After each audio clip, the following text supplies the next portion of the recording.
Wake up and bake up this year, jump out the crib, stack up my C-No this year, killing my ego this year, all for the people this year, only believe in the real, I do believe in no fear, and I got gang in this bitch, I never switch on the tribe, I keep it all the way real, I'm in control of my feels, you see my highlights and study my real, yeah. I'm showing more love this year, running more plays, finna scale up my business this year, the world in my palm, I'm a star, I deliver my cadence, I'm serving up chips to my peers, bringing the bread for the fam. Everything good on the side, everything coming together.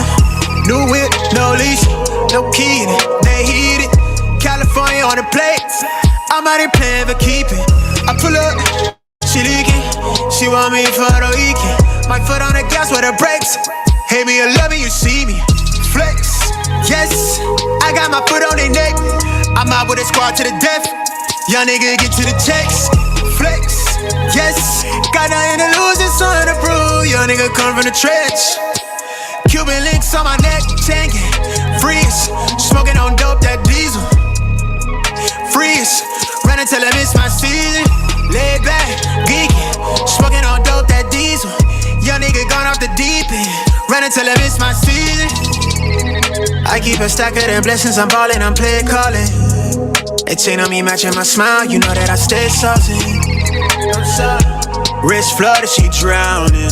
We good on this side, everything coming together. New whip, no leash, no key in it, they heat it. California on the plates, I'm out here playing for keeping. I pull up, she leaking, she want me for the weekend. My foot on the gas with the brakes, hate me or love me, you see me. Flex, yes, I got my foot on their neck. I'm out with a squad to the death, young nigga get to the checks. Flex, yes, got nothing to lose and something to prove. Young nigga come from the trench.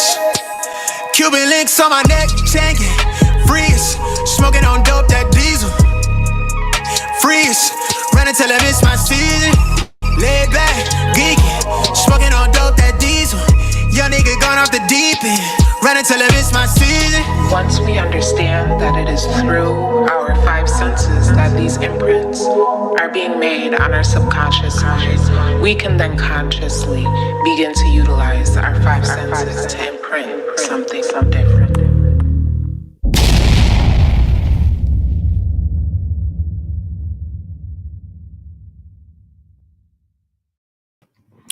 Yo, what up, y'all? It's your boy Rob coming back at you once again with another live stream. So before we get started, you already know what to do.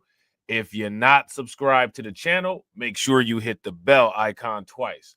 Smash the like button, share this video out to all of your followers, and let's get it cracking. All right, so shout out to everybody who is in the building early. It is good to see each and every one of you. All right. Happy Merry Christmas Eve. Right. You know what I'm saying? Everybody about to have a good time tonight and tomorrow, kicking it with some family, eating some good food, probably watching some sports and chilling. So shout out to y'all, man. All right. Hopefully y'all have a good one and enjoy yourselves. All right.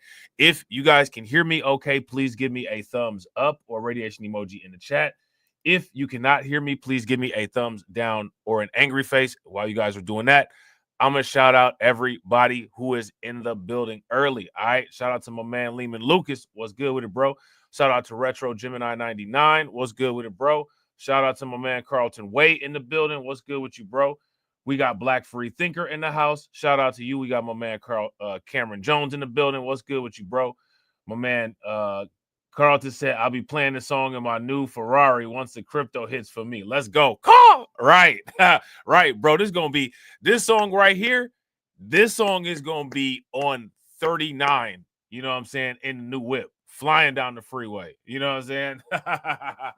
Shout out to Lehman Lucas. Now, Lehman Lucas, the music that I've made, I made all my own music. You know what I'm saying? My dude, Cess2, shout out to my man, Cess2. He made the beats for me, and shout out to my man Jax. You know what I'm saying? That, you know, he on a couple tracks with me. But that music there, that is a dude named Tilden Park, if I'm not mistaken. And his music is on Epidemic Sounds. That brother is extremely talented. I don't know how he's not, you know what I'm saying, mainstream, probably because his music is so dope, you know what I'm saying? But if you ever be on Epidemic Sounds, check him out, all right? So we about to get into this, man. We're going to look at some of these crimes because people been out here going crazy, man. They've been out here wilding out. I don't know if it's because it's close to the holiday. I don't know if it's I don't know if it's the weather. I don't know what it is. I don't know what it is, man. But people are out here wilding out, man. And we're going to take a look at what they're doing and just, you know, observe it, ask some questions, try to figure some of this stuff out. The kids is out here wilding, man. Shout out to the DMV. All right. Shout out to the DMV because it's going down like wild in the DMV. You got the police versus children's services because of these quote unquote teens that are targeting cars for theft. So let's check this out. Now, over the weekend, police say a group of juveniles held an Uber driver in East Baltimore at gunpoint, then drove off with his car. That's right, Kai, but police say the carjacking spree didn't stop there as residents claim it's all a part of a troubling trend plaguing their neighborhood. Another day. Please, by all means. Oh, yeah. Shout out to Retro Gemini. Retro Gemini said, you heard about the guy that set the woman on fire in New York City subway. Yeah. He was undocumented. Are you subscribed to the channel Undocumented? If you're not subscribed to Undocumented, make sure you go and subscribe to the channel called Undocumented and check out the most recent live stream on that channel. We definitely talked about that. Right there. Another car swiped from this East Baltimore street. An Uber driver that had a car sold. According to Baltimore police, Saturday around 9 p.m. along the 1700 block of North Milton Avenue. 2 males, 2 female juveniles. One produced a knife, one produced a handgun. 4 juveniles allegedly armed with a gun and knife, demanding the driver of a black Toyota Camry get out so they can drive off. I got a Toyota sedan driving pretty recklessly with what appears to be juveniles hanging out of the passenger window. After a short chase, officers finding the car unoccupied. But these streets, no stranger to juveniles committing car crimes. Back over at Lafayette and Milton Avenue, there's some juveniles that's known to live in that area that do a lot of carjacking and stolen vehicles. We had a stolen auto bailout right in front of the district. It was a stolen Kia. It was one of those kids that live right there in Lafayette. think he has a northern address. Police dispatch suggesting the suspects are well known to law enforcement. Yeah, 30 in reference. I was approached by their grandmother. I got their information. She witnessed him in the car. And less than 24 hours later, on the exact same street, officers arresting 5 young people sitting in another stolen car around 3 p.m. on Sunday. The suspects, 21, 19, 16, 15, and just 9 years old. Man, hold on, man. They had a 9-year-old with them. And just 9 years old. They had a 9-year-old with them. Man, you can't make this up, man. You literally cannot make this up. They had a 9-year-old with them. They had a 9-year-old with them. I don't even know where to begin. I don't even know where to begin with the questions for that. You know what I'm saying? I don't even know where to begin with the questions. Investigators also tying the group to an attempted robbery and assault occurring just shortly after. They're accused of smashing a woman's car window with a metal pole and dragging her out of the vehicle. Well, they all say the same thing. They talk about it. They want to whisper. As you can imagine, the crime spree, not a surprise to area residents. I don't want to whisper. I want to yell. Get out of here. Jay Jackson saying a group of juveniles attempted to carjack him and his wife here about a year ago. And just last week, he claims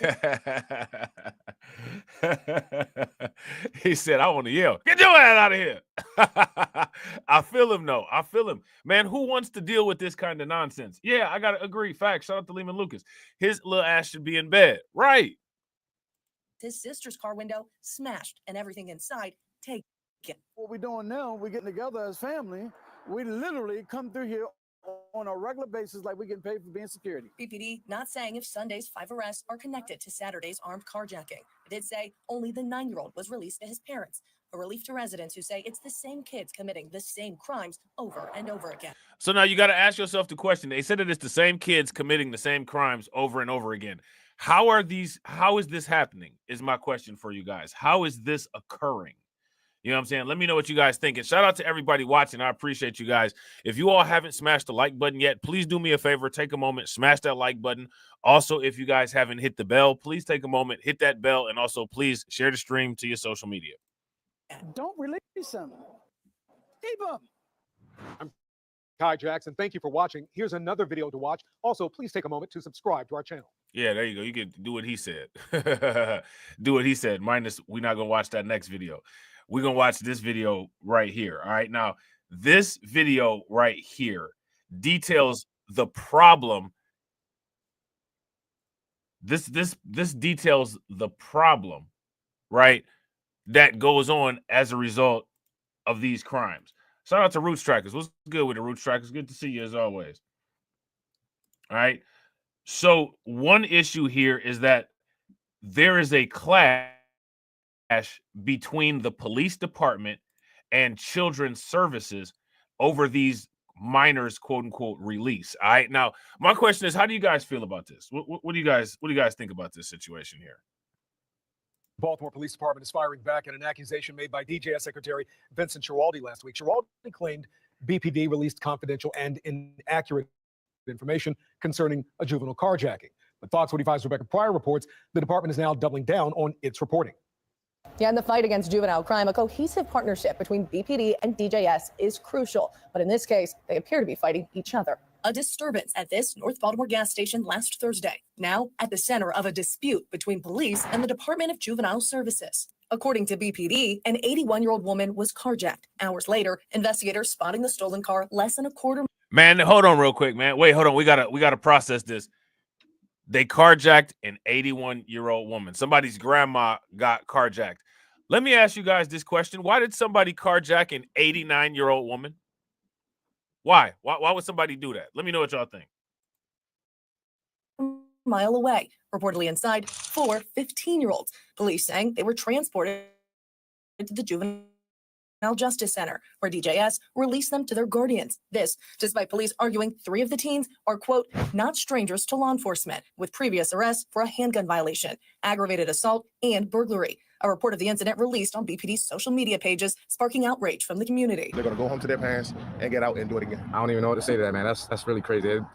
it should be some type of accountability held for that. But when asked why the teens with prior records were released, don't believe everything you see on X. Are you saying Baltimore police is lying? Don't believe everything you see on X. Sometimes people make mistakes when they put stuff up there.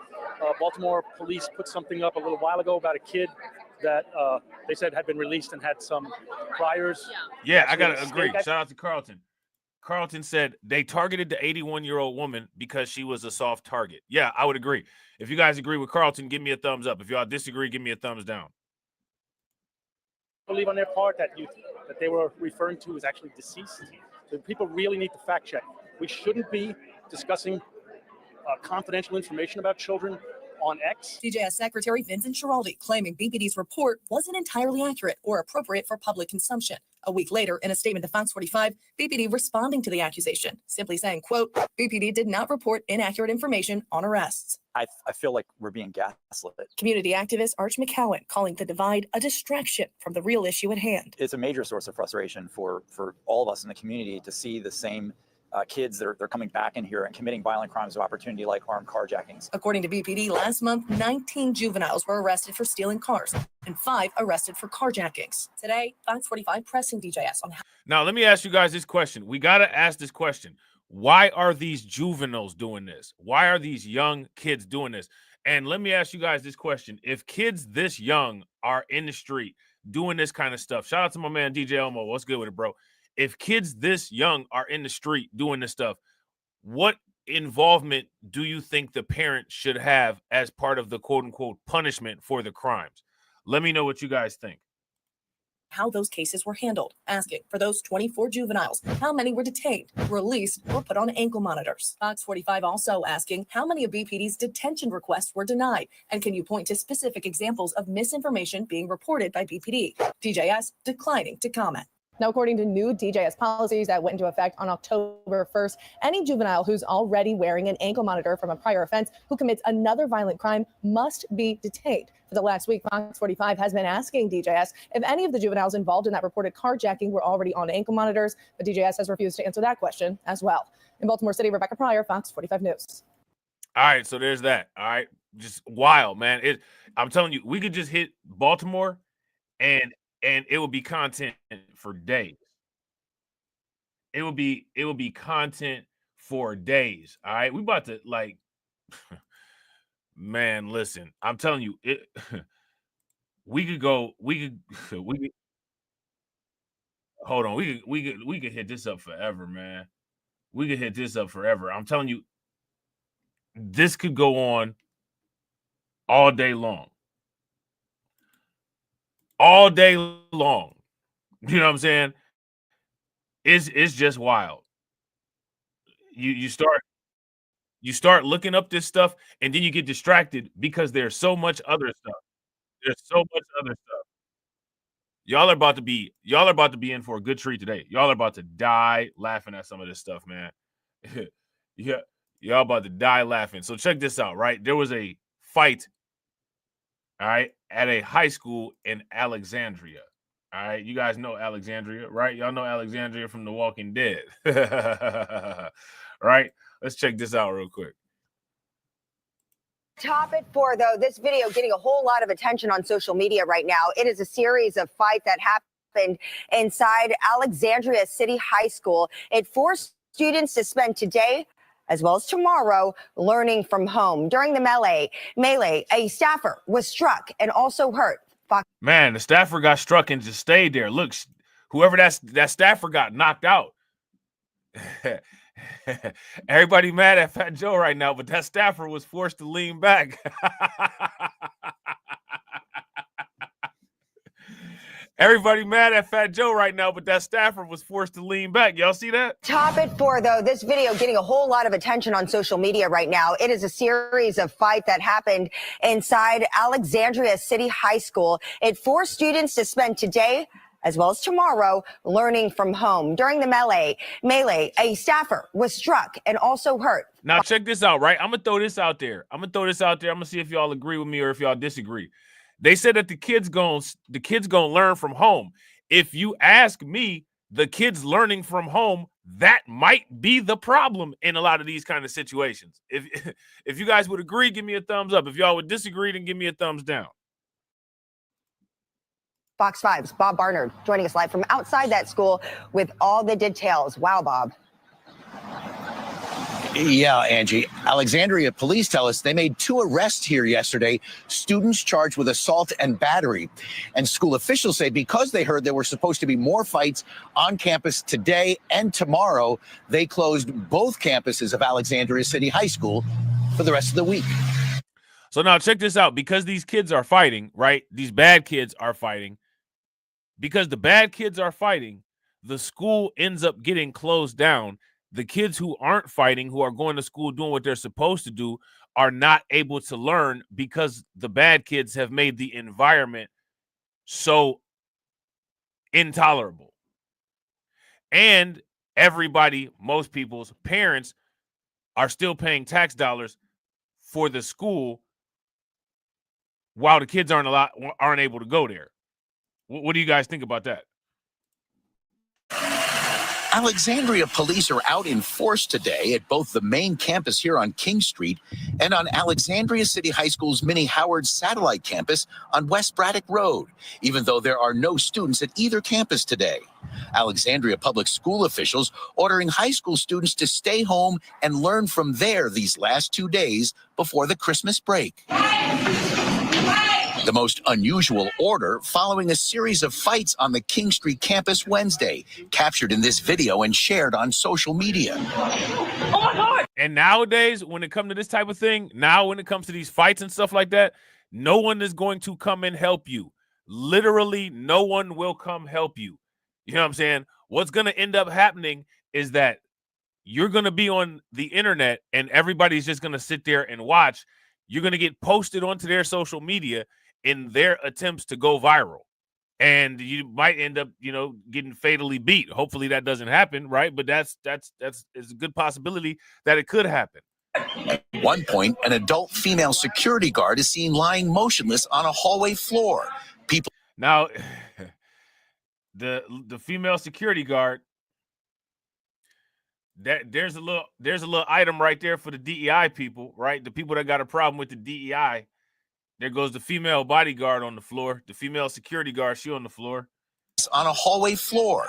People in the community are telling us this is outrageous. When I saw it, I got in tears. Because we are there to learn, not to fight.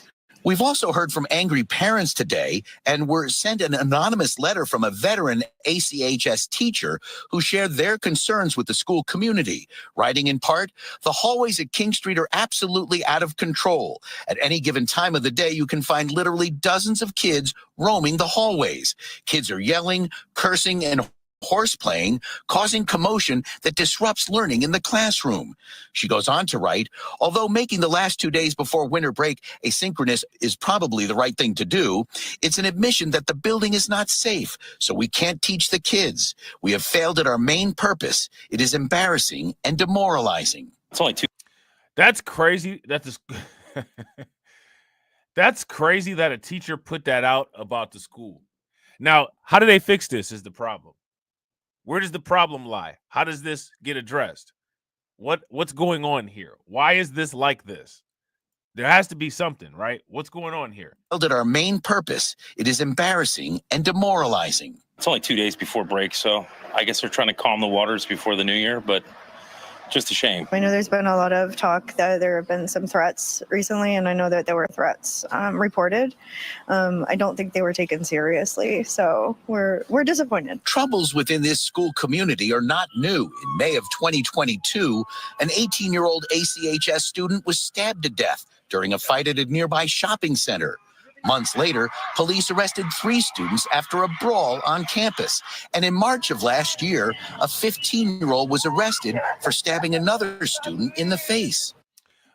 What is going on here? Let me ask you guys this question. How many of you all would feel okay sending your child away to this school every day? If you would feel okay with your child attending this school, give me a thumbs up. If you would not, then give me a thumbs down. Now, let me ask you guys this question. Why is this school in such bad condition? Why is this going on? Alexandria City Public School Superintendent Dr. Melanie K. Wyatt calls what happened Wednesday disheartening and concerning. The fighting that led to a staff member being injured, unacceptable behaviors, adding, "Our school community deserves better and counts on us to provide a safe place for teaching and learning. Please be assured that we are actively working to resolve these issues and will continue to collaborate with staff, families, and the community to maintain a safe and productive learning environment for all of our students." Now, you see in that thing there, they said maintain a safe and productive learning environment for all of our students. They said maintain it. Maintain it? In order to, quote unquote, maintain a safe learning environment, quote unquote, for all of the students, that means that one had to exist already, right? I don't believe that a safe environment exists or existed in that environment. Shout out to DC Precise. See, your boy, shout out to DC Precise. DC Precise got my back. DC Precise said, "My mom used to teach there. She wouldn't let me go there for school." I bet you she said, "Don't even go past there. Don't even go there. Don't even be friends with nobody from there." You know what I'm saying? Shout out to Carlton Wade. Carlton Wade said, "As they say, the apple doesn't fall too far from the tree. Sometimes the apple rolls down the tree." You got to look at the parents. Yeah, I agree. I agree. And this is what I'm saying. These kids got in trouble. They said that they went home for the quote unquote home learning. If you ask me, I think that might actually be a big part of the problem, the quote unquote home learning. You know what I'm saying? Real quick, shout out to everybody watching. I appreciate you guys. If you all haven't hit that like button yet, do me a favor, take a moment, hit that like button. Also, if you guys haven't hit the bell and subscribe to the channel, take a moment, hit the bell, subscribe to the channel, and also please share the stream to your social media. Now, Superintendent Dr. Kay Wyatt says they'll be spending the rest of today and tomorrow coming up with a plan to make sure it's safe for students and staff to return to these schools once winter break ends on January 6th. Guys? All right. Oh-wee. Oh-wee. All right. So now next what we're going to do is we're going to take a look at this we're going to take a look at this mass shooting, this quote unquote mass shooting that they're talking about. It's in a place called Tosin, all right? And they're saying that this quote unquote mass shooting took place as a result of some quote unquote gang activity, all right? Some gang activity. So we're going to take a look and see what's going on here, all right? Let's take a look and see what's going on right here. Fox 45's Rebecca Pryor continues our live team coverage tonight. Rebecca's taking a closer look at some potential gang ties among the victims. And Rebecca, we understand that police haven't confirmed this connection yet at this time, but apparently Fox 45 news sources are saying otherwise. Yeah, that's right, Kai. We now have multiple law enforcement sources. Yeah, shout out to DJ Elmo, bro. I gotta agree, and this is literally what you see. You know what I'm saying? This is literally what you see. Shout out to DJ Elmo. DJ Elmo says, Neely Fuller says, in a system of WS, black folks getting together with no constructive agenda leads to chaos. Also, some of the foods kids are eating is making them hyper. Yeah, and I would say some of the medicine and, you know, some of the media delivery mechanisms that they use in schools, a lot of stuff, right? And then I would also say that a lot of parents in 2024 and probably beyond are just ignorant. They're dumb. Dumb parents creating and raising even dumber kids is one of the biggest issues that we have. You know what I'm saying?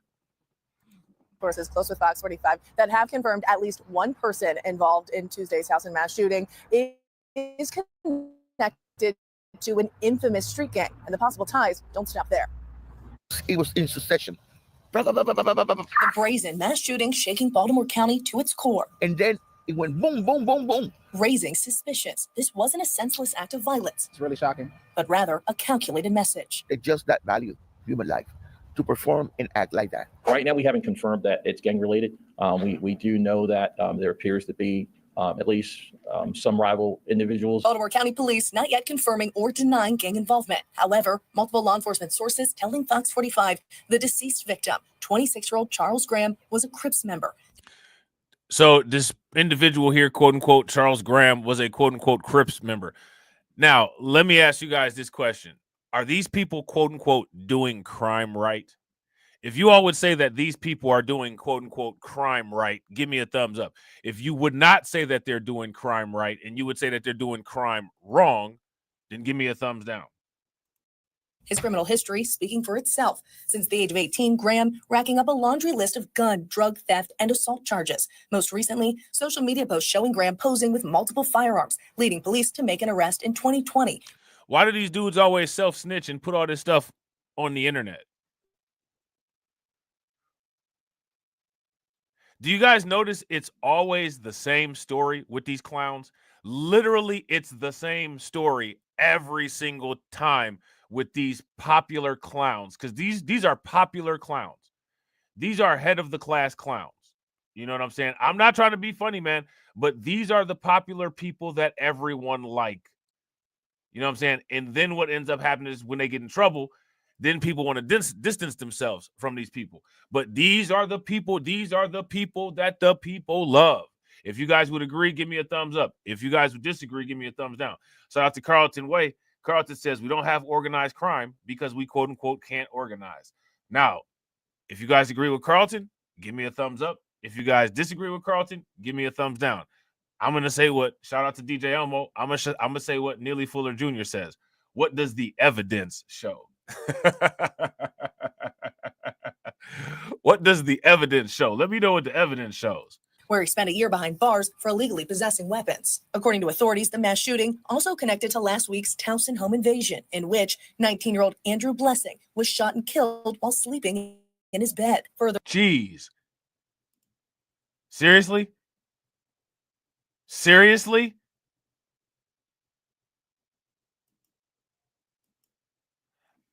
Listen, I'm not gonna lie. I'm outraged. I'm outraged.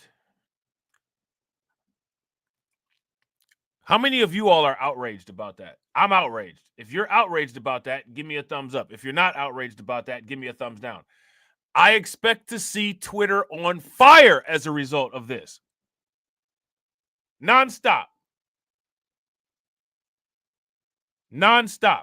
The Twitter community needs to use Spaces to find out who put a bullet in this unfortunate young man while he was asleep. If you guys agree, give me a thumbs up. If you guys disagree, give me a thumbs down. But that's not going to happen.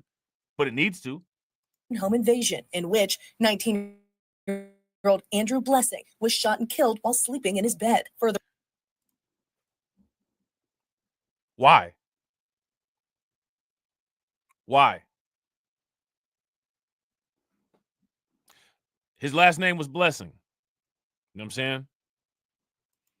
they're investigating, revealing Blessing, recently the target of an investigation spearheaded by Baltimore City's Group Violence Unit, a unit dedicated to fighting organized crime. Last August, BPD carrying... And, let me see, hold on. So this guy, Blessing, was violent as well, according to this. We'll see. Let's hear that again real quick.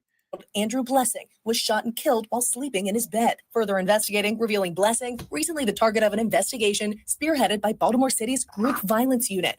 So this individual, the guy that got shot in his sleep that I was outraged about, he was the subject of a quote unquote violence investigation. I wonder what was going on with that. A unit dedicated to fighting organized crime. Last August, BPD carrying out a search and seizure warrant at Blessing's mom's home in Loch Raven. According to charging documents, several shotguns, handguns, and mounds of ammo were confiscated. After serving a year sentence, Blessing released this August, just a few months before his mysterious murder. It is very possible that it could be retaliation, but again, we don't know those facts. Betsy Smith with the National Police Association saying investigators now have a long road ahead of them, one that will likely require the entire community to pitch in. The community's got to decide if they're tired of this and if they want to help the police department stop this kind of crime. The next steps for investigators are trying to find witnesses, interview them, comb through all that camera footage. There's going to be a lot of good camera footage, and then see how cooperative people want to be and see if some of these folks are known to law enforcement. Now, this evening, I followed up with Baltimore City and Baltimore County's police departments, asking them if they can now confirm or deny the possibility of any gang activity. Baltimore City has yet to... Shout out to Black Freethinker. Black Freethinker said, still outraged? My outrage level has decreased significantly. I'm still outraged just by the simple fact that it might not have been him in the bed. It could have been somebody else, and so many people get deleted in that fashion because of the act. Yeah, I'm still outraged because that's just wild that we have idiots running around that'll do something like that. But it seems like that bullet wasn't random. If you guys would agree, it seems like that bullet wasn't random. Give me a thumbs up. If you disagree and you think that the bullet was random, then give me a thumbs down. And shout out to everybody watching. I really appreciate you guys. If you all haven't hit that like button yet, do me that favor, please hit that like button. Also, if you haven't shared the stream to your social media, take a moment, share the stream to your social media, and subscribe to the channel. To get back to me, Baltimore County says that's still under Shout out to Miss investigation. Niecy. What's good with it, Reporting Miss live in Niecy? Baltimore, Rebecca Pryor, Fox 45 News. All right, so there's that, man. There's that. It's not getting any better. It's not getting any better. All right. So what we're gonna do now,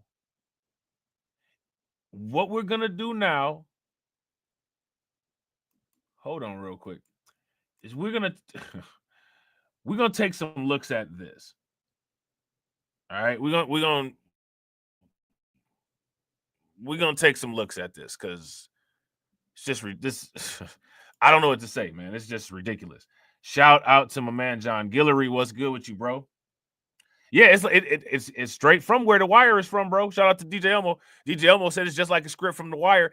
Now you got to ask yourself the question: those stories that be on The Wire, are they really a script? You know what I'm saying? Are they really a script? That's the real question. You know what I'm saying? That's the real question. Let's check this out real quick. Vincent Hill, last year I sat down with the chief to talk about gangs and if they could be behind some of the violence in the county. Chief, thank you so much for sitting down with us.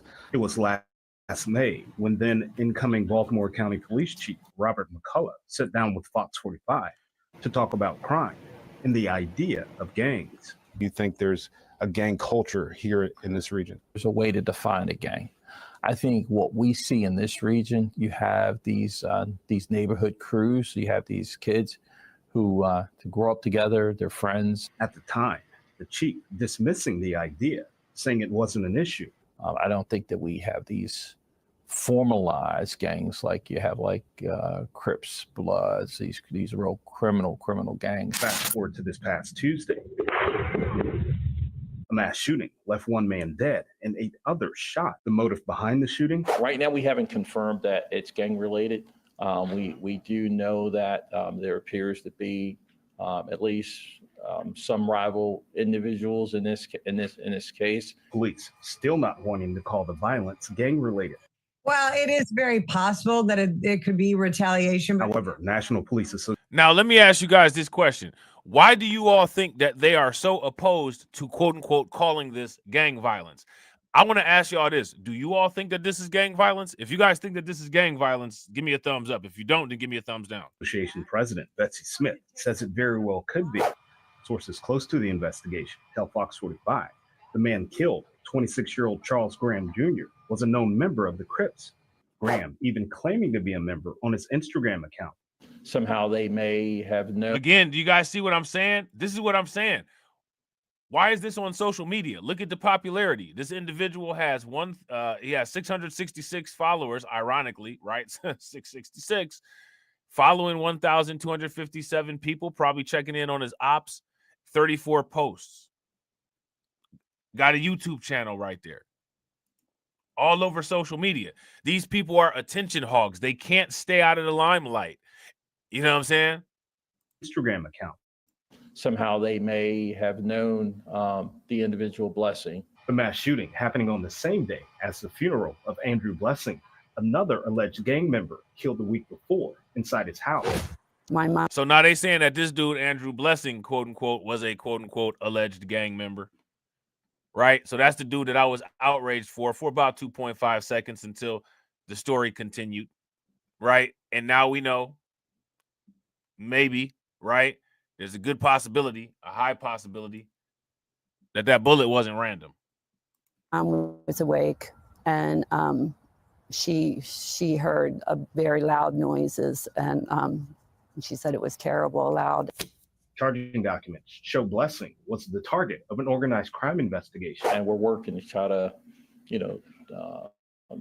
determine exactly what's going on here. While the work continues on whether or not the mass shooting is gang-related. I mean, I won't even allow my kids to play outside by themselves. Just 2 months ago, a little more than a mile from the mass shooting, residents expressed concerns about violence during a community walk. Guy got killed right there, right on that street. I heard the ba, ba, ba, ba, and I looked through my window, saw him throwing on the, I mean, how can I feel safe to even walk around here on my own neighborhood if somebody's just gonna come and get shot? The recent violence goes back to the question that was posed to the chief a little more than a year ago.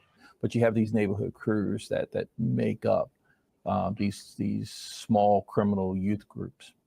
But essentially, wouldn't that be considered a gang?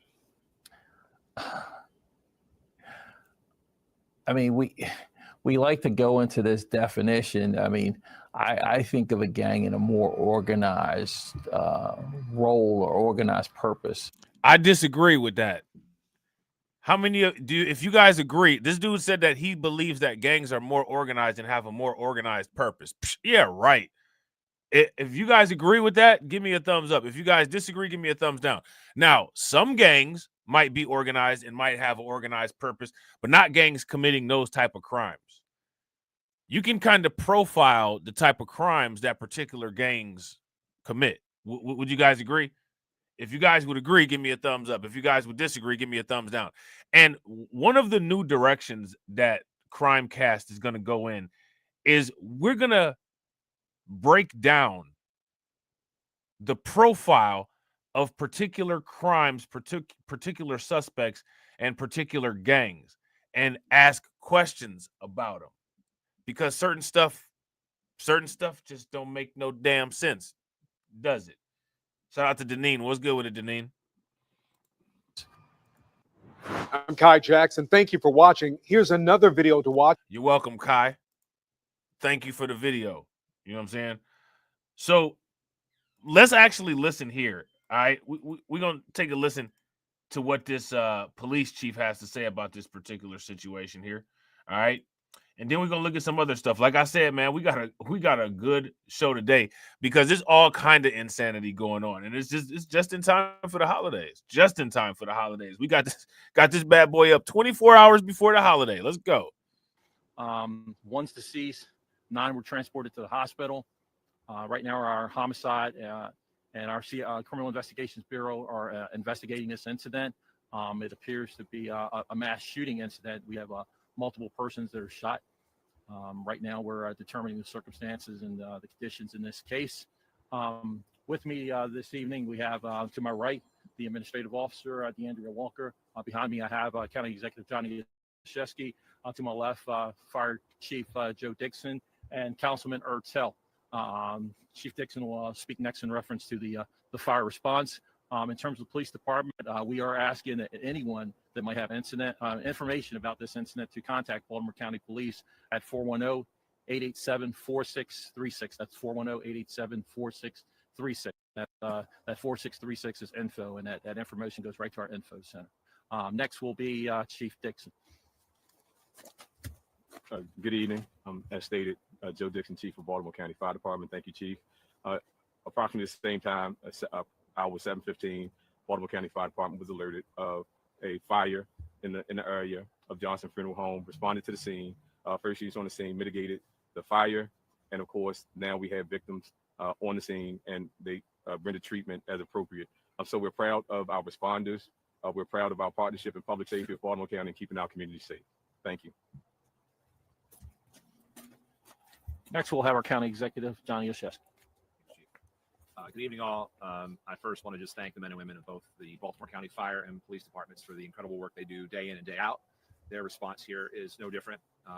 Please, as Chief McCullough has said, if you have any information in regards to tonight's incident, please let them know so that they can bring those who perpetrated tonight's act to justice. I will just say that this is an incident. Now, let me ask you guys this question. Why is it that when they ask these people about bringing information forward about these particular situations, in many cases, there's not a lot of cooperation? People want justice, but then in many cases, there's not a lot of cooperation with the investigation. Why does that happen? That is shocking, particularly for those of us in Baltimore County. These types of incidents are unheard of here, and so it really shocks the conscience. However, we want our residents to know that we are, as always, fully committed to ensuring that both our fire and police departments have the full support and all the resources that they need from Baltimore County government to ensure that they bring this investigation to conclusion. Obviously, it's very early on, but our hearts go out to anyone who's impacted by violence. We will be supporting our public safety officials in the work ahead, and I just thank them for the work that they're doing now and that is ahead. So with that, I'll open things up to questions for the chief or others, and appreciate your interest. Yeah, I have a question for the facts. chief. Super facts. Shout out to Carlton. Carlton said, snitches get stitches nonsense. Yeah, that's facts. Actually, snitches don't get stitches. Everyone loves snitches. Snitches never get held accountable. And actually, it's innocent bystanders and people who aren't even involved in this nonsense who end up getting the stitches. And sometimes they end up getting a funeral. If you guys would agree, give me a thumbs up. If you guys would disagree, give me a thumbs down. So snitches and stitches, snitches get stitches is false. It's fake. It's fake news. You know what I'm saying? Shout out to my man, Bronze the God. What's good with it, bro? It's propaganda, that snitches get stitches stuff. Snitches get ahead in life. How many people know to snitch at your job? If you guys have a snitch at your job, that person is the only person that has guaranteed job security. If you guys would agree, give me a thumbs up. If you guys disagree, give me a thumbs down. That snitch at your job always shows up with the boss. Snitch at your job spends a lot of time in the office. Snitch at your job always gets to do little extra chores for the boss. Snitch at your job gets the promotion first. Am I lying or am I telling the truth? What led to that car to catch fire? Like, was there some kind of, like, was there a crash first, or was it like, what led to that fire? We're still investigating that. What we do know at this time, there appears to be some type of incident that led to the vehicle crashing and catching on fire. Right now, our investigators are looking into the circumstances leading up to that. Now, was that car stolen, or did it belong to one of the victims? That's something we're investigating right now. We don't have that information. And you said 9 injured, 1 dead. Were they all shot, or were some injured in the fire? Right now, they've been transported to local hospitals. They're being triaged there. We're still determining exactly how many shot. We do know that there's at least 1 deceased, and we have 9 others who are injured at hospitals. And that deceased was from the gunshot? That's what we would assume at this time. Yes. Did the shooting happen outside of the funeral home, or was that just where the car was found on fire at the funeral home? And my second question. Now, you guys remember, I talked about this, right? I had said that we was going to start Crimecast back up. And when we start Crimecast back up, Crimecast is about to be the snitch network. You better not do a crime and end up on Crimecast. Because not only are we going to snitch on you, we're going to snitch on you, you know what I'm saying? And we're going to sprinkle the ops ashes on the Bitcoins that we buy with them rewards that we get for snitching on you when we turn you into the police. We finna become a detective investigative network. We snitching on all y'all, cashing all y'all in for Bitcoin. You know what I'm saying? We cashing all y'all in for Bitcoin because y'all would do us better as Bitcoin rotting in prison than you're doing free where you are right now. If you guys would agree, give me a thumbs up. If you guys would disagree, give me a thumbs down. So since these people cannot choose a correct path for what they plan on doing, we are going to choose their path for them and monetize that for ourselves. That don't sound too bad, do it? Maybe were all of the 10 victims found by that car, or were they different locations? At this time, we're still investigating that and trying to determine those circumstances. What we do know is that the vehicle appeared to flip over at that location. It caught fire somehow. We do know that there's multiple gunshots to the facade. Hey, I like that. Shout out to Carlton. Now, that's that stuff I do like. You know what I'm saying? Speaking of ops, that's that stuff I do like. Yeah, that's that drill right there. You know what I'm saying? The crime to crypto value chain. I like that. Somebody about to fund my Solana. You know what I'm saying? We about to build whole prisons with crypto, bro. Shout out to John. John says, well, I will say, good citizens that speak on stuff in their neighborhood seem to get retaliated on rather than snitches. Facts. If you agree with John, give me a thumbs up. If you disagree, give me a thumbs down. I agree with that 110%. And here's the ridiculous part. Not only do the good citizens get retaliated against by the criminals or the people who are involved with the criminals, the entire neighborhood turns their back on those people and they call them nosy. They say you can't do anything around them. What are you doing around? You trying to sell an 8-ball? You know what I'm saying? What do you mean you can't do anything around the people? You actually can't do anything around the people who are randomly shooting people when you could get a bullet stuck in your windpipe. But it just doesn't go that far, I guess. You know what I'm saying? It just doesn't go that far. Of the building. We know that there's some additional scenes that we're investigating right now where other gunfire took place throughout the neighborhood, and that was evidenced by the multiple calls for service from the neighbors who were calling 911 about the gunshots in the community. There's no threat at this time. We believe this to be a targeted incident. That it was isolated. It appears that the individuals in this case somehow knew one another, and that this incident was intentional and targeted towards the individuals that were involved in this incident. How do you know there's no more threat to the public? If you said there was multiple calls for gunshots in the neighborhood area, obviously this event with 10 people being involved, have you made any arrests? Have you apprehended anyone? Right now, our investigators are investigating this, and we're utilizing all our resources, gathering up evidence, and that includes video evidence and other information that we have in this case. And once again, we are asking the public to call us at 410-887-4636 at our info center if they have additional information. But we will leave no stone unturned, and we will dedicate every resource to this. We don't generally see this type of thing in our communities in Baltimore County. This is an isolated incident, and I assure you as your police chief that we will put all resources to now this guy right here, he just said that they don't see this kind of thing very often in the communities that he's in. But now my question is, if you don't see this kind of stuff very often in the communities that you're in, why is it that they're doing news specials about all of this stuff that's going on there? Why are they doing news specials about the stuff that's going on there? If very little stuff like that happens in those communities, it doesn't make any sense. Yeah, he's talking about this isolated event. What? Those kind of events are isolated to your precinct? What are you talking about? towards trying to clear this case. Not at this time. We're still working on gathering that information. We want to make sure that when we do provide that information, that it's accurate and complete. Any gun or weapon recovered from the scene? At this time, we're still investigating that. We do know that there's some shell casings at this time, but we're not prepared to talk about that evidence at this time. Oh man, this dude is straight sitting up here BSing, man. He's straight BSing. What do they call it back in the day? He faking jacks. This dude sitting up here faking jacks. Yes. 1 deceased, yes. Yes. And then can you clarify the order of events a little bit more? I know that there's multiple calls for service. Were there shots fired throughout the neighborhood, and then the shooting happened at the funeral home and then the car? Or what order of events did it all happen? What we do know at this point is there appeared to be some multiple gunshots. It appeared that it was like an ongoing rolling type of gun situation that led up to the funeral home, and it ended right there at the funeral home. So it was along that street and in that location.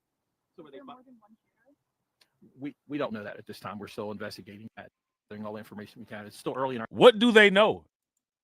This is pretty serious. You know what I'm saying? Like, this was some pretty serious stuff. And it's interesting. It doesn't seem like they know anything. You know what I'm saying? Like, what do y'all know? Do y'all know anything about this, man? Like, do y'all have any type of insight on this? What is your investigation led to thus far? In our investigation, I'm very sure that we'll be investigating this well into the morning when we can have more daylight and we can look at the scene even more. But our crime lab, our investigators, homicide investigators, our entire team will be working on this throughout the night. How many were pulled from the car? I don't know at this time. Was this connected to a funeral in progress at the funeral home? No. The funeral home appeared to be closed at the time, so we don't believe that it was associated to any type of funeral at that funeral. We had gotten a viewership that it might have been connected to the homicide of Andrew Duffing. at this time, we don't know all that. We have to investigate that. So. All right, one more question, then we're going to finish up here. Anyone else? Just some clarity. You said it's an isolated and targeted incident. Is that the individuals knew each other? Is it all 10 individuals that knew each other? Right now, we're trying to, unwind and determine all. And of course, we're going to have to interview everybody that's involved and speak to all the witnesses and determine this. Okay, thank you. Thank you. Thank you. All right, so there's that. All right, I thought that was pretty interesting because the question that I would have to ask is what has the police been doing?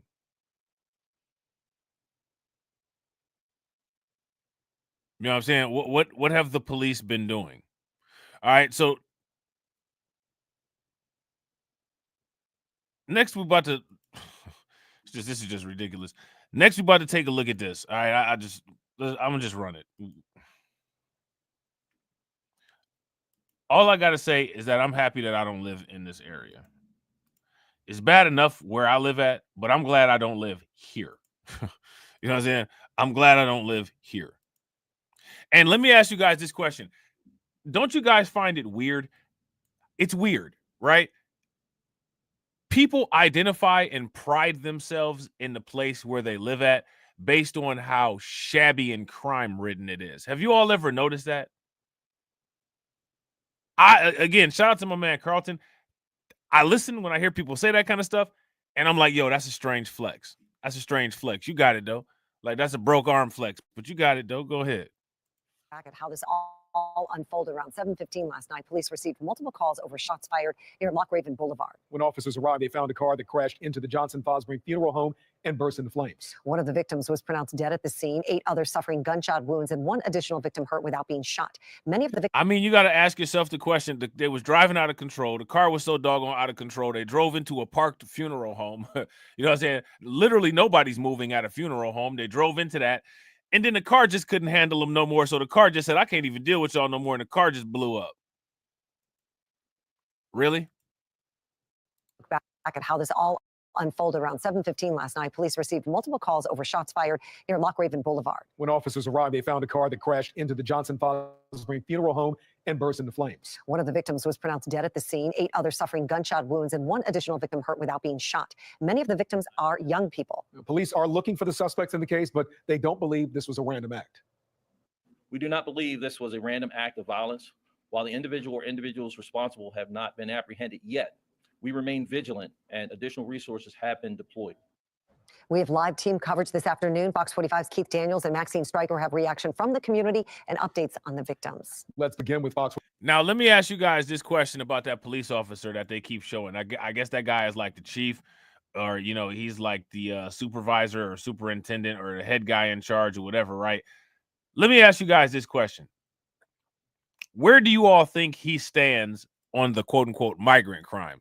Where do you all think that he stands on the quote-unquote migrant issues?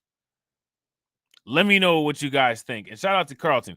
Carlton says, yep, people always brag about being from the murder capital of the world. Strange flex. Right. Yeah, when people would tell me that I'm from the murder cap, I'll be like, hopefully you moved, right?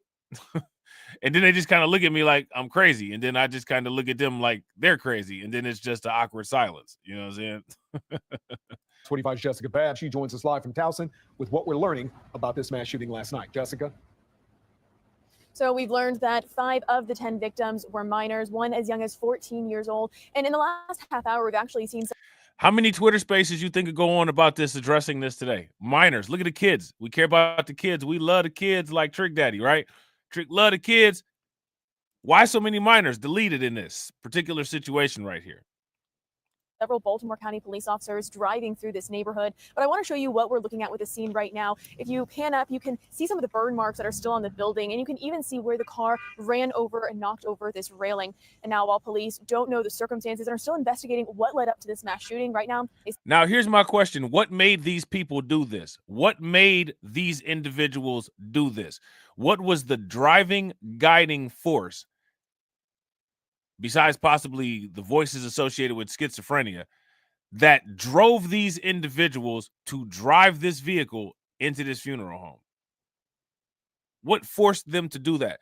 What inescapable destructive force engulfed these people in their free will and forced them to do that? Somebody let me know. They say they're not ruling anything out.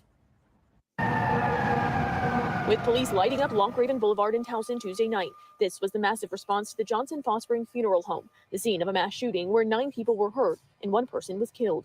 A car flipped and on fire and evidence markers covering the street. We are fully committed to ensuring. Oh, man. Shout out to John Guillory. John Guillory said gangster rap. They say, yeah, gangster rap, drill rap. You know what I'm saying? Rap. That we bring those who committed this act to justice. Now in the light of day, with the smell of smoke still lingering, the chaos is clear. In a press conference Wednesday, Baltimore County Police Chief Robert McCullough says, We do not believe this was a random act of violence.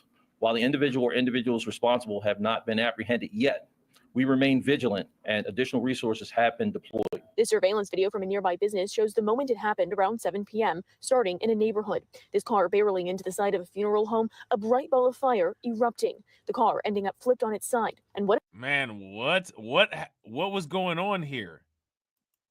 Did y'all see that? Like, you got to ask yourself the question, like, was this person or these people, was this person or these people high? Like, everybody in here, for the most part, I'm sure drives, right? Driving. Can you see yourself in a situation like this later on today? How many people see themselves in a situation like this later on today? If you see yourself in a situation like this later on today, give me a thumbs up. If you don't, give me a thumbs down. I don't know how this happens. I don't understand. Shout out to Carlton. Carlton says, because people want to avoid having honest dialogue about these types of crime because they know that they'll be labeled off code if they do. That's why somebody got to take the hit for it. It's got to be some brave, unbreakable, unbendable, solid soul that will do it. And y'all know who that is. The new elites. Caw-caw! The new elites. Caw-caw! That's the off-code call. Caw-caw! You know what I'm saying? Shout out to my man AB Promotions. What's good with you, bro? Surveillance video from a nearby business shows the moment it happened around 7 p.m., starting in a neighborhood. This car barreling into the side of a funeral home, a bright ball of fire erupting. The car ending up flipped on its side, and what appears to be a barrage of gunfire start.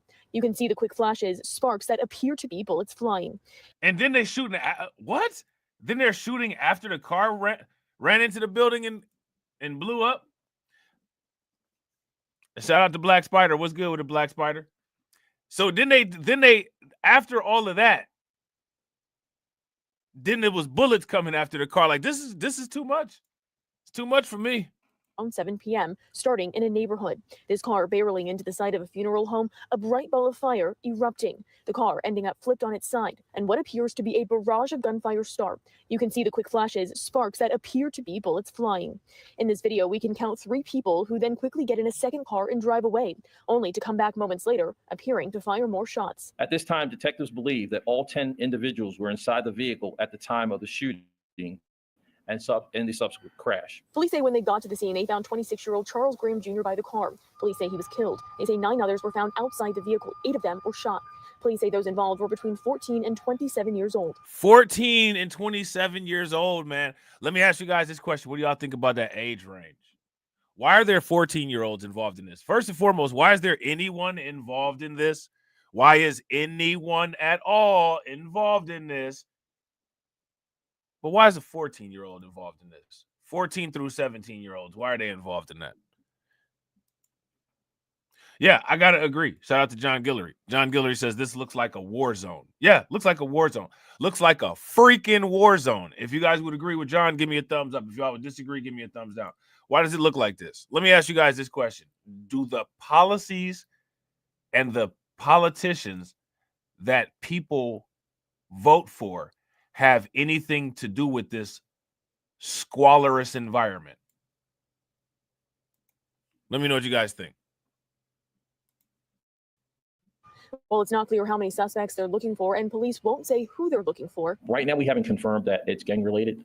We do know that there appears to be at least some rival individuals in this case, and we're working to try to determine exactly what's going on here. While it's also not clear how many guns were involved, how many people may have been shooting, or how many bullets were shot, police say they believe this was targeted and may be retaliation. They say they're looking into whether it's connected to last week's homicide of 19-year-old Andrew Blessing. Blessing's funeral was Tuesday at a different funeral home a few minutes away. It's been told to me that they all know each other, and that somehow they may have known the individual Blessing and his family. And while police are keeping certain details of the investigation close to the vest, we do our very best to prevent these things from happening. But when they do, we put all of our resources, all of our efforts into making sure that we address the incident itself, but also we put measures in place to make sure that we're protecting the community. Yeah, facts. Shout out to Carlton. That is facts. Carlton said older criminals use minors to carry out missions because the punishment is not as harsh for them as it would be for an adult. Facts. And again, I got to reference Breaking Bad. Y'all remember when they had the little boy that shot Combo Ortega? The little boy shot Combo Ortega. The little boy, I think his name was Emilio, shot Combo Ortega because the drug dealers that he was rocking with, they didn't want to get in trouble for the rap. So they had the minor do it, and they had the minor do it as an initiation. You know what I'm saying? Then the little boy ended up getting killed later on in the show. You know what I'm saying? These older criminals that do this is like quote unquote pimping a child. If you guys would agree this is similar to quote unquote pimping a child, give me a thumbs up. If it's not, then give me a thumbs down. The sad thing is that many of these individuals who do this child pimping for crime, these are individuals who attempt to mask themselves as quote unquote masculine male role models, masculine male quote unquote examples. Market themselves as somebody that a younger child would want to look up and be like. And in many cases, that particular image or that particular reinforcement may not be as prominent in the life as it should be, or it may be absent. And then what happens is that adult pimp steals your child and sells your child to the street. This is making a kid for the street. Your kids ain't supposed to be for the street, but the people that everybody likes steal kids and make them for the street. And then nobody snitches on them. But then they say they missed their baby and they crying at the baby funeral when they sat there and watched their baby get pimped. And I did reach out to the funeral home today, and they wanted to reiterate that they had nothing to do with this shooting, that no one was inside the building at the time of the shooting, and wants everyone to know they are still open for business. Live in House and Jessica Babb, Fox 45 News. You got to make sure they know that they open for business. All them people that got killed up there, we buried them all. You know what I'm saying? We open for business. Let's go. Let's go. All right.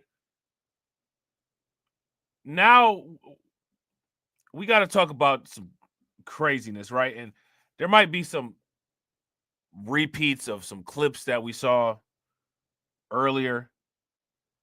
But I mean, this is this is ridiculous. All right. This is ridiculous. I'm gonna tell you guys the title here. All right. So you get a little prepared for what you're about to endure. All right. I see Stephen A. Smith is making some videos. I should react to some of these Stephen A. Smith videos. He says, let me be clear where I stand on Vice President Kamala Harris. No one cares. Really? You know what I mean? Like, how many of you guys care where Stephen A. Smith stands on Kamala Harris? I really don't. I don't care. I really don't care about a lot of these people's opinions, because a lot of these people are just, their opinions are valueless. They're worthless. Stephen A. Smith, his opinion is valueless and is worthless. You know what I'm saying? I think I might cue this video up. And I think we might actually have a little conversation about Stephen A. Smith and people like him. The people that people make great. Because let's not get it twisted. Stephen A. Smith was made great. Would you guys agree? If you guys would agree, Stephen A. Smith was made great, give me a thumbs up. If you guys would disagree, give me a thumbs down. Now, I would go as far as to say Kevin Samuels was not right about everything, but he was on to something when he said, quote unquote, choose better. He was on to something when he told people choose better. I don't think people heard him. And the people that did hear him, I think that they didn't do the right thing with that message. But he was on to something when he told people choose better. It's time for Crime of the DMV, where we bring you the latest headlines from the week. Thank you so much for watching. I'm Sierra Fox. We start with the George Mason University student arrested by the FBI for allegedly plotting an attack in New York City. Fox 5 Shamari Stone explains. George Mason University's president says that suspect 18-year-old Abdullah Hassan is a freshman at the university, majoring in... Now, let me ask you guys this question. Is Abdullah Hassan an undocumented bro? If Abdullah Hassan is an undocumented bro, give me a thumbs up. If Abdullah Hassan is not an undocumented bro, then give me a thumbs down. Information technology, and he is banned from school property. The FBI saying Abdullah Hassan, shown in this arrest photo, told an undercover informant that... There he is.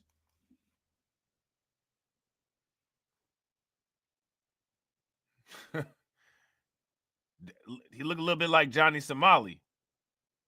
Information technology, and he is banned from school property. The FBI...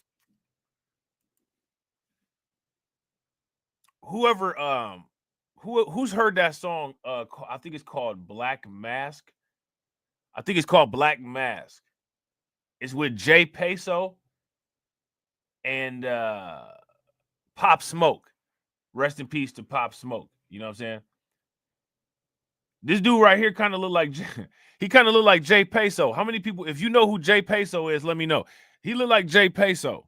Saying Abdullah Hassan, shown in this arrest photo, told an undercover informant that New York City would be a, quote, gold mine of targets, and allegedly plotted an attack on the Israeli consulate in New York, along with Jewish communities. According to court documents, Hassan is a national of Egypt, currently living in... Oh, see, they about to do that. They about to do that. They about to do it. They about to do that. Falls Church, Virginia, and is in removal proceedings with the U.S. Immigration and Customs Enforcement. Oh! He's in removal proceedings with U.S. Customs and Immigration. Who would have guessed that? Who would have guessed that? Who would have guessed that? Along with Jewish communities. According to court documents, Hassan is a national of Egypt, currently living in Falls Church, Virginia, and is in removal proceedings with the U.S. Immigration and That's what I Customs mean. Enforcement. Yeah, shout out to my man, AB Promotions. You got it, bro. That's exactly who I mean. Jay Guapo. Yeah, that's him. That's him. In fact, shout out to Black Free Thinker. Black Free Thinker said Bitcoin, Ethereum, XRP, and Cardano. Yeah, I choose better. Bro, facts. Yo, listen. Tales from the cryptocurrency. I think if I'm able to get through all of this stuff, I think I'm going to be able to get it in tomorrow. Yo, it's about to be lit. It's about to be lit. The next Tales from the cryptocurrency is about to be lit. The FBI started investigating Hassan on May 4th after the Fairfax County Police Department shared an anonymous tip about Hassan allegedly engaging in radical and terrorist-leaning behavior on X. The FBI believes he operated several pro-ISIS and Al-Qaeda accounts. I mean, this is what I'm saying. Like, do y'all see this? Why do these people have to be on the internet all like that? Why is he all over the internet? Posting everything on social media. It don't even matter if they're undocumented, bro, or not. These type of people that fit this profile, they've got to post everything that they do all over social media so that they can get the attention for it, so that they can get the validation credit. That promoted violence against Jews. Agents arrested him on Tuesday. George Mason University's president says that the school has stepped up security. I'm Shamari Stone. Back to you. DC police are searching for 8 suspects who they say robbed a business in Northwest. Customers and workers were even forced to comply. Fox 5's Tisha Lewis has this story. Well, all this went down here at the P1 Packaging, where a contractor has spent most of the day repairing the door frame and also the door, but it's business as usual. Lots of folks inside. You can see behind me, the lights are on here. The police report, though, meanwhile, says at least 3 victims were restrained and forced into a bathroom at gunpoint. The owner and employees only speaking off camera. Nearby residents telling us this business has been repeatedly robbed. Some suspecting the crooks think this business is selling cannabis. Some people think that the business is selling cannabis. Now, let me ask you guys this question. How easy is it to run a business, right? How easy is it to run a business if you have people constantly trying to rob your business? And shout out to everybody watching. I appreciate you guys. If you all haven't smashed that like button yet, please do me a favor. Take a moment, smash that like button. Also, if you guys haven't hit the bell, please take a moment, hit that bell. And also, please share this stream to your social media. Shout out to Carlton Wade. Carlton said, did Luigi post his plans before he deleted United Healthcare CEO? I don't think so. He did the manifesto, and nobody really knew where the manifesto was, apparently, until, he got caught, right? But I don't think he was all over I don't think he posted pictures, with United Health logo saying he gonna smoke the ops and all that. He didn't do that. He didn't do that. You know what's interesting? About the Luigi guy, right? How many people notice that the mainstream media is fanboying him? Oh, they love him. On the left-wing media and right-wing media love Luigi. They love Luigi. The women like him. All the dads want their daughters to be taken out, you know what I'm saying? And serenaded by him. If I'm not mistaken, they call him the quote-unquote handsome assassin. How many people heard about this? If you guys heard about it, give me a thumbs up. If you guys haven't, give me a thumbs down. Yeah, facts. Shout out to Black Free Thinker. Black Free Thinker said, bonk is my kind of degen. Yo, bro, facts. And she said, shout out to degen. Degen is my type of degen. You know what I'm saying? Employees only speaking off camera. Nearby residents telling us this business has been repeatedly robbed. Some suspecting the crooks think this business is selling cannabis. They are not. They sell packaging. In fact, on December 12th at 7 p.m., police say the armed group of robbers said, quote, "I am here to buy what you have," end quote. An employee reportedly responded saying, "We do packaging and printing." Fox 5 has learned the robbers stole nearly $2,000 in cash, an iPhone, designer wallets, a purse, jackets, and more. Nearby residents telling Fox 5 this comes as no surprise and are calling on more law enforcement. I have a pizza place, which is a restaurant in 9NU, Minas Pizza. Now, let me ask you guys this question. If you got people running around rampant like this in the place where you're trying to do business, does that make operating costs of your business more or less expensive? So does that create restraints on, or does that create constraints on how you're able to operate your business? Does that make it difficult for you to be able to be profitable? Does that make it difficult for customers to feel safe in your establishment so that you can engage in thriving and profitable business? What does that do to the quote unquote value of your property? What does that do to the value of your property? Now, shout out to Carlton. You know I'm about to get called off code now. We're bringing in talking about property value here. No, you're not allowed to do that. You know what I'm saying? The same like a couple weeks ago, and we have a speakeasy bar down there. We got robbed there, which is the same day, and of course there's a big concern, even for safety of our neighborhood, residents, also safety of our employees. We reached out to DC Police and we are waiting to hear back more. We also reached out to DC Mayor Muriel Bowser's office, who referred us to DC Police. All 8 suspects got away, and a police report says that credit cards, a driver's license, and medication was also stolen. The Charles County Sheriff's So they don't have any information about this gang. They haven't got any leads on these people. These people got away with this stuff, and they have people's personal information. That's assuring. It says a woman lured a child into her car, an 8-year-old boy. What happened next could have ended much worse if it weren't for the heroic actions of a good Samaritan. I spoke with one resident about what happened. This quiet Bryan's Road neighborhood in Maryland is on high alert. Around 8:30 in the morning, an 8-year-old boy was waiting at his bus stop at the corner of Hard Bargain Circle and Montrose Road. That's when 64-year-old Crystal Clay allegedly convinced him to get into her white Chevrolet Malibu. He originally declined, but then complied. Females have that voice of luring, kind of for them, because they have that mother instinct, to call them. And I was just reading, at first the child was a little indecisive whether to do it, and they finally got into the car. That's Pastor Larry Palmer, who lives in the area. He says this incident is disturbing. It can happen anywhere. I'm not really surprised by it. The Charles County Sheriff's Office tells Fox 5 Clay luckily didn't get too far with the child. She stopped a short distance away in the middle of the street on Chapman's Landing Road to search for her phone. That's when a local resident noticed something was off.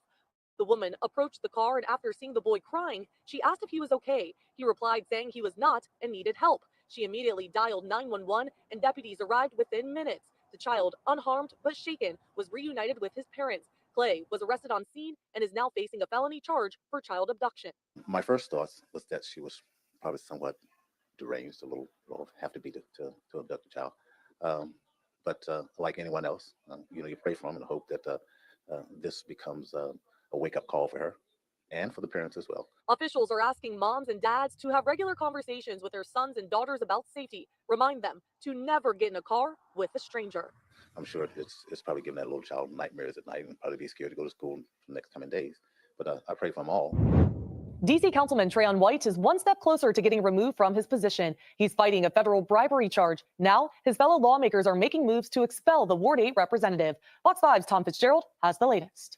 It looks very much like DC council member Trayon White, who is facing federal criminal charges right now on bribery allegations, is very likely set next month to be expelled from the DC council outright. A report to an ad hoc committee of the DC council found what they said were substantial evidence that Trayon White had violated the ethics rules of the DC council by taking bribes and then steering DC contracts to specific contractor. Now, remember, there is a federal criminal case right now against DC council member White. However, this hearing today by the ad hoc committee was not passing judgment on that. In fact, council member after council member, before announcing their vote to recommend expulsion, said that this vote today was based on DC ethics code, a code that they say Trayon White clearly violated.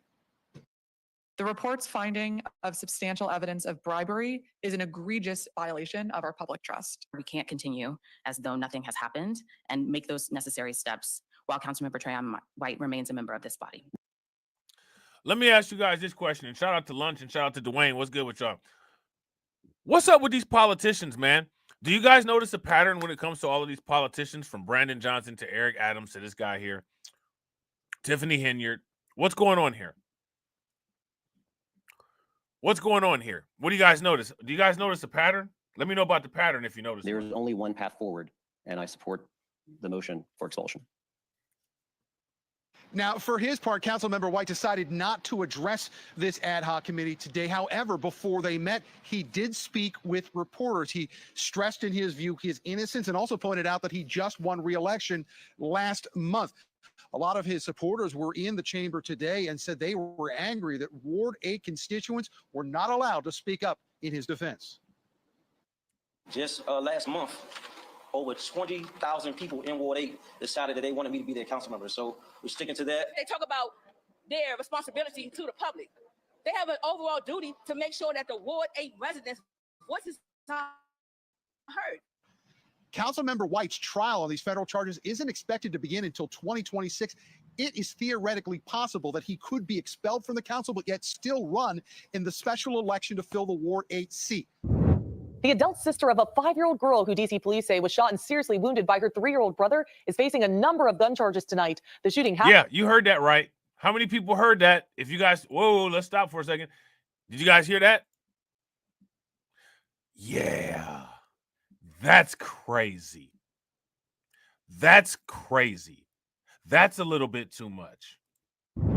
The adult sister of a 5-year-old girl who DC police say was shot and seriously wounded by her 3-year-old brother is facing a number of gun charges tonight. The shooting happened inside the family's apartment in Southwest. Fox 5's Bob Barnard has the details. As they were making their first court appearances here at DC Superior Court, charges against the adult man who was in the apartment at the time of the shooting, those have been dropped, but the little children's adult sister is still facing neglect and gun charges. The shooting happened last night around 6:30 on Galveston Street Southwest, a gated apartment community called The Gardens. DC police telling us a 3-year-old boy shot his 5-year-old sister. A 3-year-old boy shot his 5-year-old sister. Now, let me tell you something. I don't know if y'all been around the way, right? There's a lot of people on YouTube. They try to put out with these personalities and these fake personalities and fake personas, and they be doing this and they be doing that. Let me tell you something. Not only is this place called The Gardens, it's The Gardens on Martin Luther King Jr. Avenue. Let me ask you this question. What does that tell you about not only that place, but that area? The Gardens. Not only is it The Gardens, it just happens to be The Gardens on Martin Luther King Jr. Avenue. What does that tell you about that place? Does that tell you that that place is in a safe area? let me know what you guys think. Community called The Gardens. DC police telling us a 3-year-old boy shot his 5-year-old sister. The children's mother, we're told, was out running errands at the time. The children's 21-year-old sister and a man, a friend, we're told, were babysitting. Police tell us the girl was shot in the chest and rushed to the hospital, where we're told she's in critical but stable condition. The firearm was a ghost gun that police say they found in the apartment. Why did they... Listen. Look, shout out to DC. Shout out to DC Precise. DC Precise says, this is the local 10 p.m. news I watch. This is Crimecast DMV edition. That's hilarious. Yo, shout out to everybody watching, man. I appreciate you guys. If you all haven't smashed that like button yet, do me a favor, take a moment, smash that like button. Also, if you guys haven't hit the bell, please take a moment, hit that bell, and also please share the stream to your social media. The adult still accused in this case is Dejanay McCrory Jackson. She is the children's sister, charged with possession of an unregistered firearm, that ghost gun, possession of... Now, here go the thing. Shout out to Dwayne, right? Dwayne said a comedian did a bit on names like that, MLK Boulevard and etc. Now, here go the thing, right? The comedian might have actually done, you know, a skit about that kind of stuff, but here's the actual question. Is it accurate? Is it accurate? Yeah, I got shot, man, bro. This place is a literal stereotype, bro. Facts. Shout out to Black Free Thinker. Shout out to Carlton. Carlton said, "You know you're in the hood if you see an MLK Street." Is that a lie? If that's a lie, give me a thumbs up. If it's not a lie, then give me a thumbs down. Shout out to my man Win Lose a Rug. My man Win Lose a Rug is quoting Boulay Judge Joe Brown, because let's not forget, Judge Joe Brown is a Boulay Alpha Phi Alpha member, Boulay Phi Boulay, that everybody loves, but your boy is Boulay. Your boy Judge Joe Brown is in the same fraternity as Roland Martin. Never forget it. You know what I'm saying? Judge Joe Brown, a lot of unadulterated niggatry in this stream. Facts. You know what I'm saying? Super facts. unregistered ammunition, criminally negligent storage of a firearm, first-degree cruelty to children, and assault on a police officer when they arrived on the scene last night. So they assaulted the police too? Is strong. And how many times do they tell gun owners to keep those guns locked and keep them out of the way of children? It shouldn't even have been accessible. Should have been nowhere around a 3-year-old getting their hands on a gun. That's absurd. That ain't even supposed to be in kids' reach. I have a 2-year-old and a 7-month-old. They're gonna be 3 and 5 one day, and it's just crazy. Like, it's like you hear that stuff every day. I mean, every city, every state, man. I just wish we could just get better with that. We do not know where the 3-year-old boy is tonight or how he was able to pull the trigger on that ghost gun. Well, that does it for this week's Crime in the DMV. Make sure you tune in. Whew, she said that does it for this week's Crime in the DMV. I hope that that's all they did as far as crime in the DMV, but unfortunately, I don't think that it is. I don't think that it is. Now, this is what we got to take a look at, right? This right here is what we absolutely have to take a look at. We have to take a look at this. You know what I'm saying? We have to take a look at this. This is a story that you will not see anywhere other than here. How many people have ever seen a bunch of maggots crawling on like trash? Like, have you ever seen a trash bag and you pull the trash bag out of the garbage can and it's just a bunch of little maggots squirming around? You know how they move? They like pump themselves and like move on the ground. You're about to see a fight that looks like that. Okay, watch this. Hold on real quick. Hold on. This is the most ridiculous slow motion fight, you know what I'm saying, that I've ever seen in my entire life.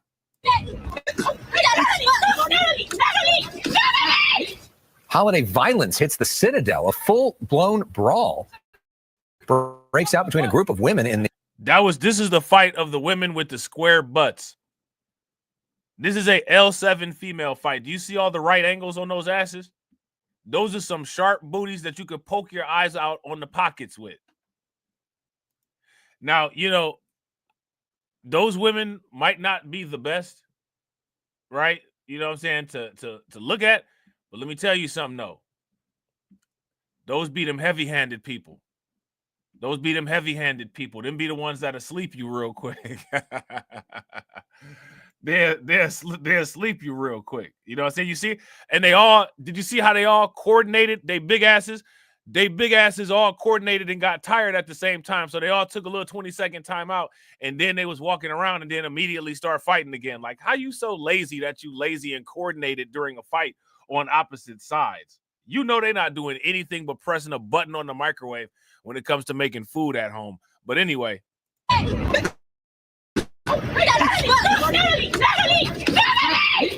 Holiday violence hits the Citadel, a full-blown brawl.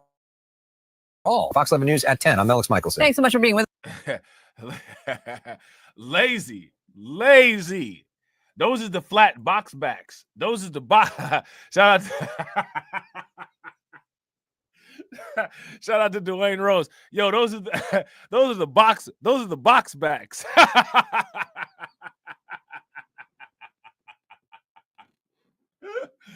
Oh man, that looked like a big ass stampede, like some damn cattle fighting in front of that truck. With us, Maura Mateos here for Christine Devine. Let's take you live to the city of Commerce now. Fox 11's Laura Diaz is there on the scene. Laura. Alex, right now, that incident is under investigation by the LA County Sheriff's Department. But as you can imagine, the mother and daughter are still reeling over what took place. I've been shaky. She herself has been shaky. I don't know where all of this is coming from, but we're just not okay. Mentally, emotionally, I am not okay. I have a few bruises right here. Right. What went on? What went on? Yeah, they got skateboard ramp booties. Facts. What went on here? There, I had a few right here, but yeah, my lip, it's busted. It's the Friday before Christmas, and this mother and daughter are still traumatized by a shopping trip Wednesday to the Citadel Mall that turned into an. They got attacked by a big. They got attacked by a big parking lot pack of pachyderms. Some big elephant-sized women in the parking lot just decided to attack. Oh man, look at this one. She's so big and wide you could land a 747 jet. You know what I'm saying? Right on her ass.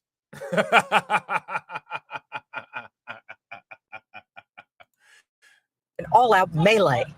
The cell video shows a group of 5 adults, including 4 who pounce on 19-year-old Natalie, the driver, in the outlet parking lot. It's 5 p.m. Insults were thrown, punches thrown, and then it escalated, expletives and all. According to the mom and daughter, the disagreement started over a parking place in the crowded lot. They say the aggressors Lexus SUV. I'm not even playing like that. Like, see this? It wouldn't even have been like that. I'm not even playing like that. I'm not trying to be funny, but there would have been a lot of blood on the scene right there as soon as they had to step up like that. I'm not even playing like that.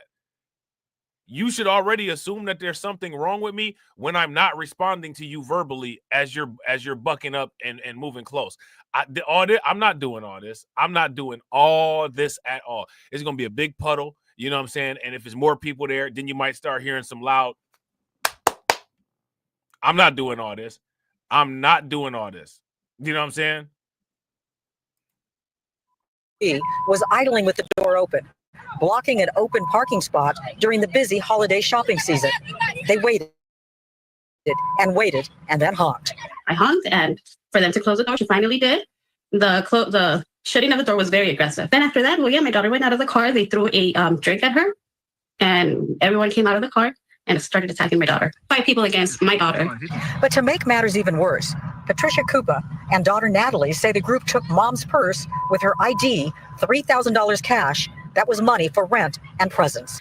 I mean, to know that someone just comes and takes that away from you, it's very upsetting. It sucks that it happened around, the holidays, but it's not gonna. Facts. Super facts, bro. Shout out to DC Precise. DC Precise says you didn't ask the real question though. Them square booty shoppers or a bear? Yo, we gotta ask y'all the question. Them square booty shoppers or the bear? Which one? Which one of y'all choosing? Let me know. Gonna break me because at the end I'm here with my family and they're the ones that keep me strong. So. I did communicate with the person, the Good Samaritan who rolled that video, which of course will be very important to the Sheriff's Department as they investigate this incident. She told me via. Yeah, facts. Shout out to Carlton. I do the same thing. Carlton said that's why I park in the back of the lot, because it'll only take you an extra 30 seconds to walk to the store. Yeah, and you'll be away from everybody. Me personally, like I said, man, I try to stay I try to stay clear from people. You know what I'm saying? I don't really be trying to be all around a bunch of random people that I don't know. I don't try to be in the vicinity of other people for real. You know what I'm saying? Other people are too they're too unpredictable. You know what I'm saying? You can't really trust the quote unquote intellect of other people. I don't like to take those type of chances. I try to steer clear from people. You know what I'm saying? I stay away from human herds. You know what I'm saying? How many of you guys, if you guys stay away from human herds, give me a thumbs up. If you don't, give me a thumbs down. Text in Spanish that she was getting into her car when she heard the fight. She got out, she started rolling on it, and I asked her why that was so very important. She said when you saw 4 adults on one young girl like that, she had to do something. And so she was very brave, and she continued to roll her video even as they were spewing racist expletives at her. I'm Laura Diaz reporting live from Commerce, sending it back to you. Racist expletives at her. That's interesting. They appeared to be the quote unquote same race. You know, they appeared to be of the same ethnicity. What do you guys think about that? Very interesting.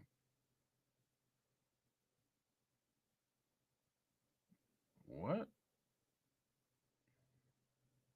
Oh, we got to look at this. See, this is why this stuff be taking so long. We got to look at this. This might actually be a story for. This might actually be a story for the LGTV channel, though. So we about to take another look at this situation that we just watched. You know what I'm saying, with this herd of women. In time, it's a story you'll only see on KHOU 11. AJ, you know, tensions do run high during the holidays, but a fight over a parking spot at a popular shopping center leads to a woman. Yeah, I was gonna ask that. Shout out to Lehman Lucas. I'm glad you said something about that, bro, because you just reminded me. I was gonna ask that question. Did that lady just sit there and let her daughter do all the fighting? It looked like her daughter. I mean, shout out to the daughter. It looked like she somewhat knew how to handle business, right? There was some big chicks that she was fighting, and she got one of them. She got the best of one of them. The one who's the very first one who she was fighting, who tried to hit her, and she grabbed her hair and was lighting her up. She got her, you know what I'm saying? But you know what I'm saying? Laws of physics, you know what I'm saying? Laws of physics always prevail, right? But it didn't look like the mother really helped. Doesn't look like the mom really helped too much. Woman allegedly hitting a mother and her 2 children. The incident happened at Memorial City Mall during one of the busiest shopping days leading up to Christmas. KHOU 11 dug in to uncover more answers for you with this. With just hours left until Christmas Eve, the hustle and bustle of holiday shopping is nonstop. But on Sunday, the typical rush turned ugly. According to the Harris County Precinct 5 Constable Office and court documents, 2 girls, one 14 years old and the other 11 years old, were standing in a parking spot holding it for their parents. That's when another driver approached, and authorities say 30-year-old Trina Marie Vasquez asked the girls to move, but they would not budge. And then their mom arrived and got into an argument. That's when... Let me ask you guys this question. How do y'all feel about the parents asking the kids to hold this parking spot for them? I wouldn't have done that. I wouldn't have put my kids in that situation. And people are ignorant. For one, I wouldn't have put my kids in that situation because I just wouldn't have put them in that situation. For 2, I don't trust people not being ignorant. I don't trust other people not caring about my kids and just running them over. You know what I'm saying?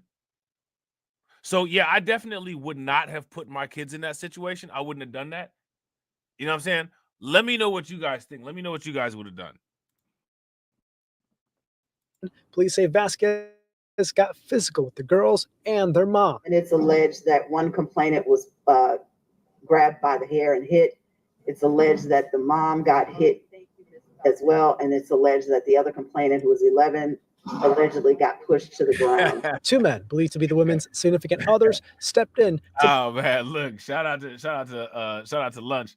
Lunch said I wanted to put the laughing my head off emoji when you made the square booty comment, but I was riding to work, bro. Them booties was hilarious, bro. All them look like Big Pun and Fat Joe. You know what I'm saying? They look like a whole squad of Lego terrorists. They look like Lego people. You know what I'm saying? To break up the fight, Vasquez left. Police were called, and she was later arrested. Ms. Vasquez, you have 2 cases before the court. They are both for the 3rd-degree felony offenses of injury to a... Super facts. Shout out to Black Free Thinker. Black Free Thinker said these are the these are the people who do not own crypto. Bro, facts. That's why we call them poor. Right? That's why we call them poor. This is what you're looking at. You're looking at this is poor people. These are the fiat. We should call these people the fiateers. You know what I'm saying? These are the fiateers. the fiaterians. You know what I'm saying? The fiaterians. A child having caused bodily injury. Today, Vasquez appeared in probable cause court. She's now charged with 2 counts of injury to a child and 1 count of assault causing bodily injury. Yeah, I was trying to figure that out too, bro. Windows of Rug said, I'm trying to figure out what was the racist comments she was saying. Yeah, the only thing that I heard was Melanie. Like the mom was saying Melanie while not helping Melanie. And Melanie was handling her business, so all them other pachyderms hopped on her. You know what I'm saying? Oh, yeah, facts, bro. If y'all agree with Black Free Thinker that all them women was built like the Mucinex commercial mascot, give me a thumbs up. If y'all disagree and y'all don't think that they were built like that, then give me a thumbs down. I definitely agree. They definitely were built like that. You know what I'm saying? So we got to take a look at this. All right. We got to take a look at this. Pronoun use at the center of grape case involving former prisoner in California.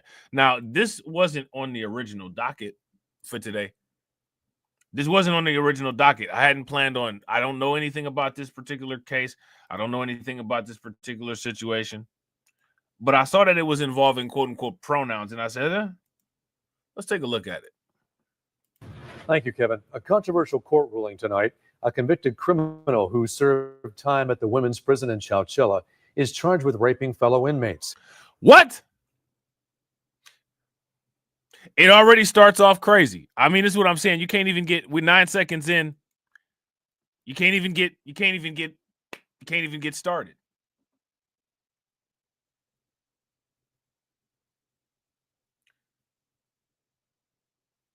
Why was that serving time at a women's prison?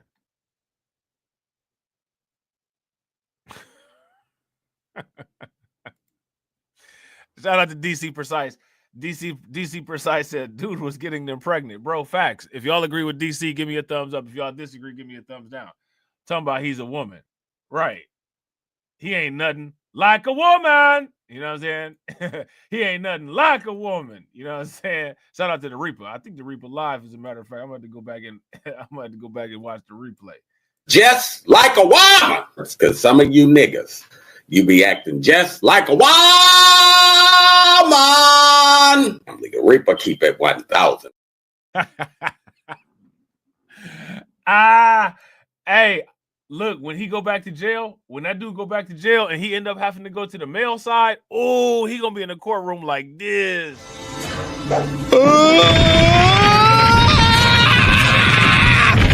You cheated! I'm going to tell on you!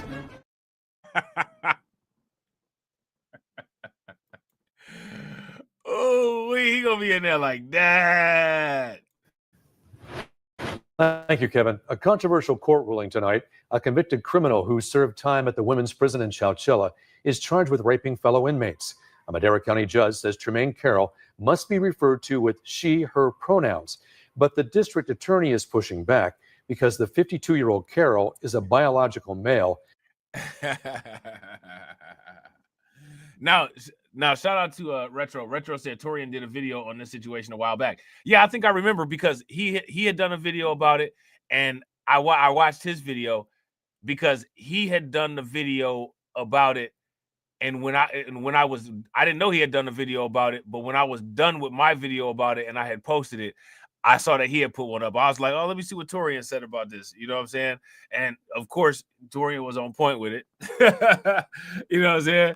And it's just, what do you say to this kind of stuff? What do you say to this kind of stuff? Now, let me ask you guys this question. Are you likely to see more stuff like this under a Trump presidency or under a Kamala Harris presidency? But what they'll say is that if you don't support candidates who support these kind of agendas, well, you ain't black. That's what they'll say. What y'all think? And the decision could impact the pursuit of justice. Court records show Carroll was convicted in Los Angeles County in 1993 for aggravated kidnapping for the purpose of ransom or to commit another crime. Carroll is now serving time in a men's prison as this rape case moves forward. Action News reporter Brianna Willis spoke with the district attorney about the potential impact of the pronoun ruling. A Madera County judge ruled this week 52-year-old state prisoner Tremaine Carroll must be referred to with she, her pronouns because Carroll identifies as a woman. No, like absolutely not. Let me ask you guys this question. How many of you all agree with this ruling? If you guys agree with this ruling, give me a thumbs up. If you guys disagree with this ruling, give me a thumbs down. It's like this shouldn't even be again, it's extremely difficult for me to be like time efficient when talking about this particular type of topic because it's just so bizarre to me. It's just so unnecessarily frustrating. Like this is unnecessary. You know what I'm saying? Like this some extra stuff. How many of y'all would agree? This is unnecessary. I mean, it's just some extra stuff right here. You know what I'm saying? Ain't no one's gonna no. Yeah, if y'all agree with DC Precise, this stuff is stupid. You know what I'm saying? Throw some clown emojis in the chat. Like this is ridiculous. But the district attorney believes the defendant is abusing the system. This is a person who's not a woman in any sense of the word. In March, DA Sally Moreno charged Carroll for rape allegedly committed while incarcerated at the Central California Women's Facility in Chowchilla. After his first cellmate became pregnant and was moved to Los Angeles, 2 other cellmates of his complained that he had raped them. So we have filed rape charges against this inmate. Moreno says the ruling regarding pronouns impacts her ability to prosecute the case. This is Now, this is the same. This is where you get into that stupid. This is almost as stupid as the unprosecutable, undocumented bros. This is about as damn dumb as the unprosecutable, undocumented bros. How you supposed to prosecute anybody? You know what I'm saying? Somebody make this make sense. How are you supposed to prosecute anybody? Why is anybody listening to this nonsense? You know what I'm saying? Particular issue in this case because it's confusing to the jury. In California, rape is a crime that has to be accomplished by a man. Supervising Deputy DA Eric Dutemple says it's also unfair to the victims. It's just absolutely insane that a victim would have to get on the stand and police their pronouns and their usage when trying to recite one of the most scariest times in their lives. Carroll was allowed to serve time in a women's prison despite being a biological male because of Senate Bill 132, the Transgender Respect Agency and Dignity Act, which took effect in 2021. It allows inmates to be housed with the gender they identify as. The CDCR website points out state law prohibits discrimination based on gender identity. There's no psychological evaluation that needs to be done. This person doesn't need to be on cross-gender hormones. They don't need to be signed up for transgender surgery. They don't even need a significant psychological evaluation regarding gender confusion. The mere statement is enough. The CDCR has since relocated Carroll to Salinas Valley State Prison for men. We reached out to CDCR about the case. They sent us a statement about Senate Bill 132, adding that they thoroughly investigate all allegations of sexual abuse, but they do not comment on cases in current litigation. Moreno says Carroll fired the defense attorney handling the case and has chosen to move forward with self-representation in court. Carroll's next court date is set for January 14th. Brianna Willis, ABC 30 Action News. Shout out to Carla Miller. Carla Miller says, my children have a few furries in their school. Do the furries go into animal lockup? Well, it depends. If your school is in California, they might. If the school is in California, the furries can go to whatever lockup they identify as that day. You know what I'm saying? Yeah, shout out to Carlton. Carlton says, thanks, Gavin Newsom, for your service. Facts. Trump called him Trump called him Gavin New Scum. You guys remember that?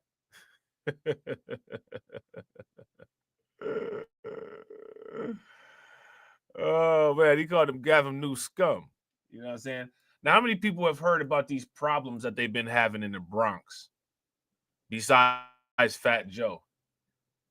If you guys heard about the problems in the Bronx, I know you heard about the rumble in the Bronx with Jackie Chan, but have you heard about the problems in the Bronx?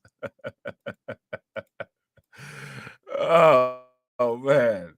Yeah, the problem in the Bronx is worse than the rumble with Jackie. You know what I'm saying? It's bad out there for a pimp.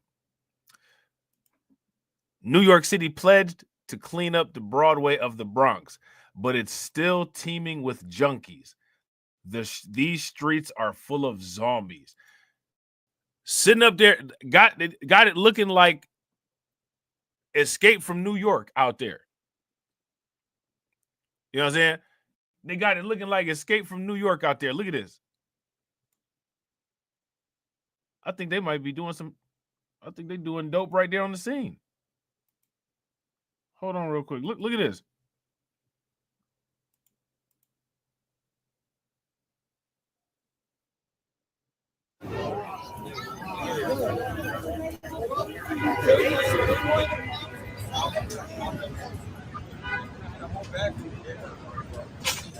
You know, he said it with all the sass. He said it with all the sass in the world. Shout out to Black Spider. He probably said to himself, these people so stupid. I'm going to pretend like I'm gay. These people so stupid. I'm going to pretend like I'm gay. Then they would believe I could have all the booty. I could have all the Bucci cat I want. Oh, the Bucci cat is horrible. Ugh. When they said, yeah, you can go back there to the female part of the prison, he looked out, he said, you is dumb. So dumb. You are really dumb. For real. Oh, you are so dumb. You are really dumb. For real.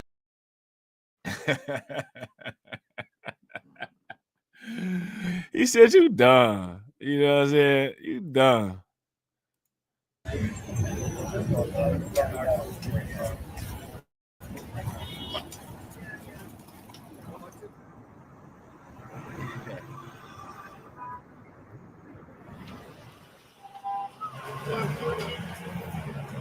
Yo, people just laid out like that. Listen, man. I had to go. Do y'all have a 24-hour ticket? Like a traffic ticket thing that you could pay the traffic tickets 24 hours at? We got a 24-hour traffic ticket thing. You know what I'm saying? Out by where I'm at. And I be out at night. So, you know what I'm saying? It was like late night one morning. I was bored. I was like, man, I'm finna go to Insomnia Cookies. And while I'm downtown, I'm about to go I'm about to go pay some money on this ticket real quick, right? So I went downtown, you know what I'm saying, got some Insomnia Cookies, and I drove up around by where the courthouse is, where the 24-hour window is. But it's over by like these old buildings, right? Man, listen, it was just mad people they was laid out in the street, just like this dude right here. So out the windows of rug, cook gone. Facts. Facts. Cook gone. You know what I'm saying?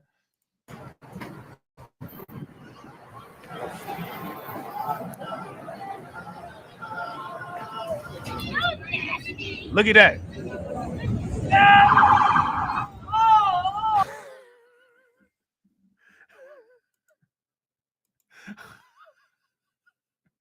Oh man, what is going on out there, man?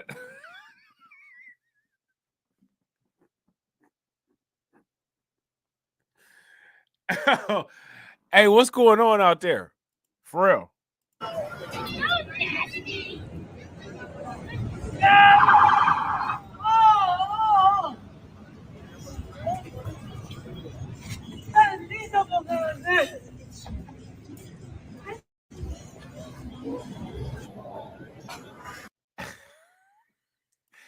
Yo, what?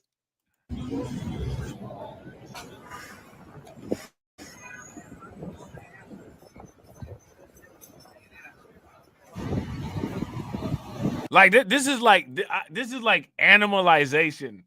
This is like animalization of humans. Would y'all agree? Like this is like the animalization Like, this is like humans in an animal form. Like, this is crazy.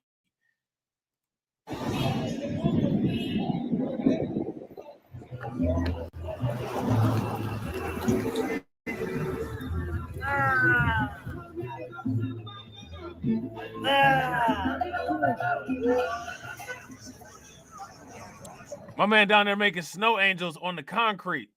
He making concrete snow angels.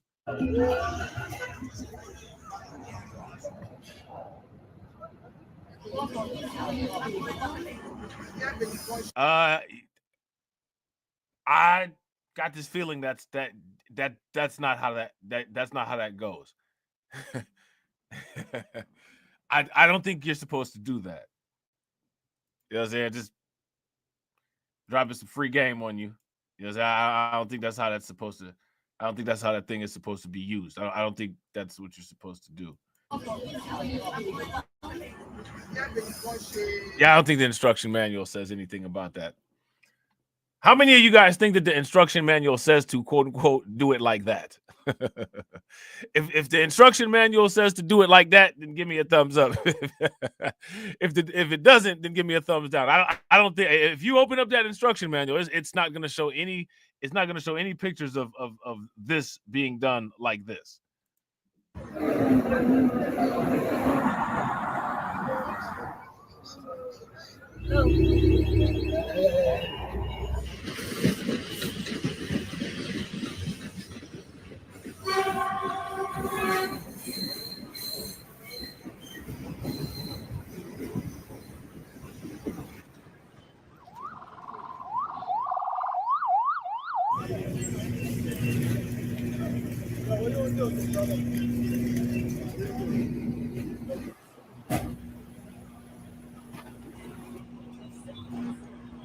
Yo, that right there that's great. This is nothing but an AIDS dartboard right here. This is nothing but an AIDS dartboard. You know, every disease known to man is on those needles, man. Ugh.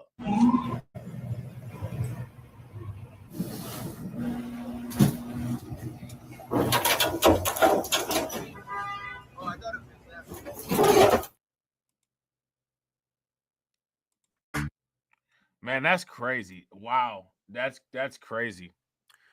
So now here it says the Broadway of the Bronx is a drug-ridden wasteland where hordes of zonked out zombies openly buy dope, shoot up and overdose in broad daylight, despite city officials' years-old pledge to end the ceaseless squalor. The Post spent several days in quote-unquote the hub, the commercial area between Melrose and Mott Haven that encompasses Roberto Clemente Plaza, and found scenes of drug-fueled depravity and an ever-present unwelcome haze of crack smoke. Man. It was a crack smoke haze over there.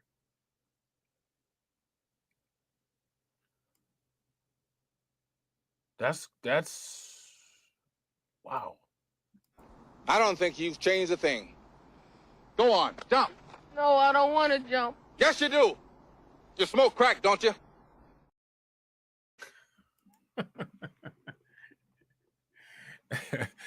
Yes, you do. You smoke crack, don't you? 2 addicts were seen suffering apparent overdoses, and dozens more nodded off or involuntarily contorted their bodies into the telltale, quote-unquote, fentanyl fold. So that's what you call that. I didn't know they had a name for it. They call it the fentanyl fold. That's it right there. There it is, the fentanyl fold. That's how you do that. If you ever wanted to know how to do the fentanyl fold, there it is. You know, that's wow. Okay. So now here it says one potential, hold on, and as you guys can see, we're going to be getting into that story too. One potential overdose victim lay face down on the sidewalk for 10 minutes until a fellow addict gave him doses of life-saving Narcan. A few feet away, a haggard man nonchalantly injected a syringe into a woman's neck. I mean, that's just, my neck is extended for you to jab the syringe into it. Let me just inject it with you know what I'm saying, flawless form. Like, are you serious? Are we serious here? The street is full of zombies, said Emilio Morales, general manager of the Landmark Opera House Hotel, a 3-star inn on East 149th Street. It has never been so bad as it is now. Morales' concerns aren't new.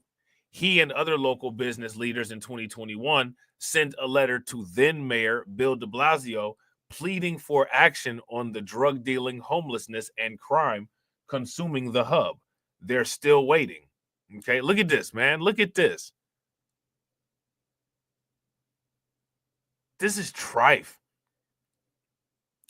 Efforts by City Hall and New York Police Department to permanently clamp down on the open-air drug markets have been unsuccessful, said frustrated local and elected leaders. It's very bad. Very, very bad, said Siraj Barat, the owner of a local variety store called Will's Discount. It's been like this for 3 years, and it's getting worse. You can't walk through it. A cadre of local leaders cut the ribbon on Roberto Clemente Plaza in 2018 with hopes of turning it into the Herald Square of the Bronx. Now, let me ask you guys this question. Do you think they let that happen or not? You think they let that happen or not? Did they tear it up?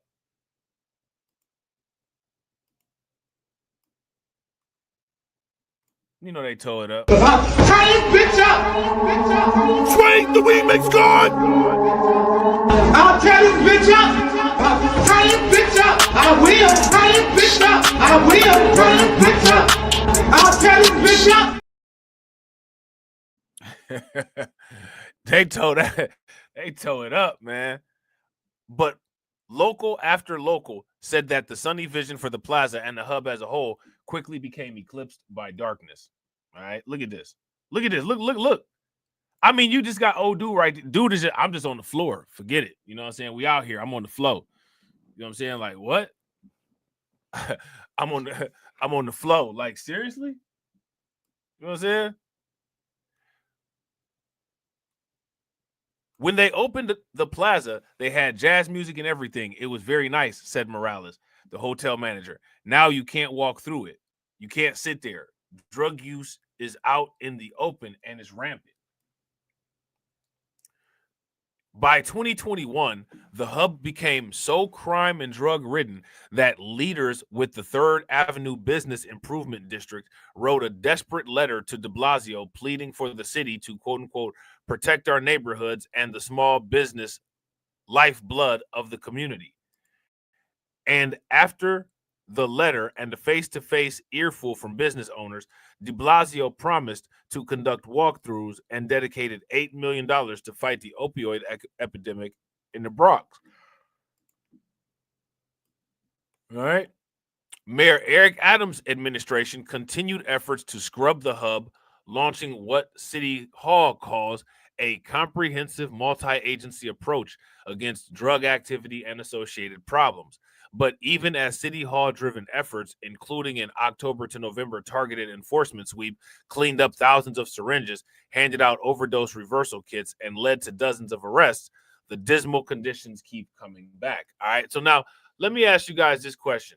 Why do these conditions continue to come back?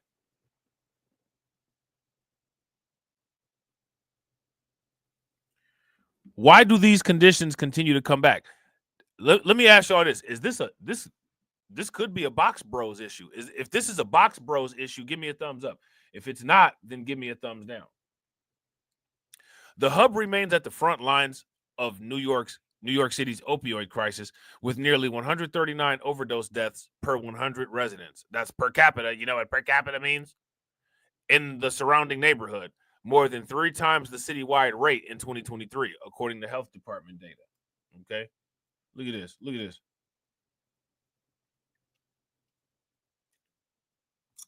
Oh, yeah. Here go dude putting a syringe in the lady neck.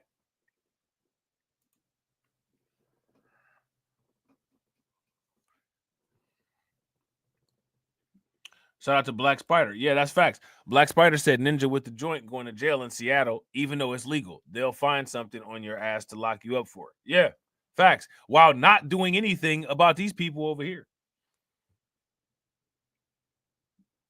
You know what I'm saying? Like, make it make sense. Crime in the 40th precinct covering the corridor is up nearly 4% so far this year compared to last, and up 94% since 2010, NYPD data shows. Much of the problem with the hub is Roberto Clemente Plaza itself has become a hub for New Yorkers struggling with addiction, said Pedro Suarez, the executive director of 3rd Avenue BID. It's been difficult for us as a community to reclaim that space, he said. Look at it. Look. Look at that. That's that dude that they was messing with on the ground. Looking crazy right there. Looking crazy. Man, he's in there looking crazy. Man, he laying there. He laying there looking crazy. Look at all these dirty needles, man. What diseases do y'all think are on these needles? Now, what's interesting about this, right? They said that the dealers are everywhere. I didn't see the dealers, you know what I'm saying, in any of these videos.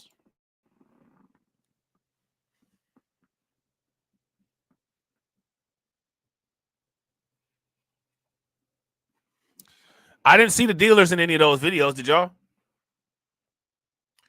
I did not happen to see the dealers. But they said that the dealers are everywhere, though. That's what they said. The addict's deadly habit is fed by a bevy of brazen dealers peddling a litany of drugs in Roberto Clemente Plaza and surrounding streets, calling out with impunity.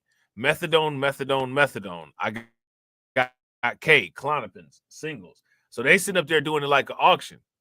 The dealer has also hawked a menu of other drugs from crack cocaine to synthetic marijuana. Their illicit wares are also strewn on the pavement,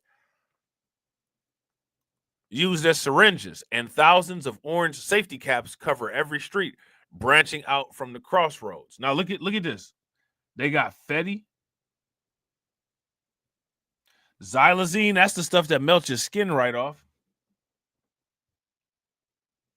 The xylazine will straight melt your skin right off. Look at this.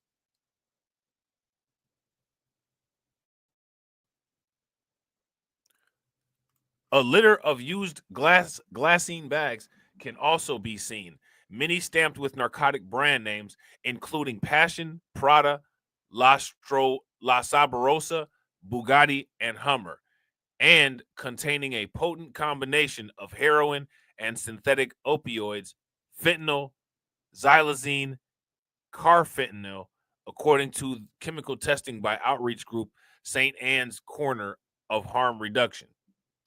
Drug deals in Roberto Clemente Plaza are not subtle either. The same dealer takes the cash, rustles around in their pockets, and hands over the drugs completely out in the open. Now, let me ask you guys this question again. How does this go down like this?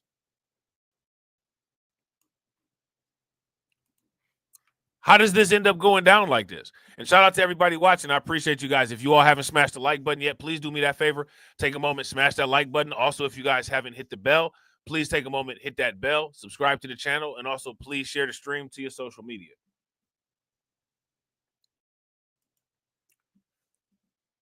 The Post watched as dealers took money from pills that they dispensed clearly in buyers' hands, sold syringes from freshly opened box, and in the most discreet handoff, pulled yellow bags from a shoe after palming banknotes. Okay. Look at that.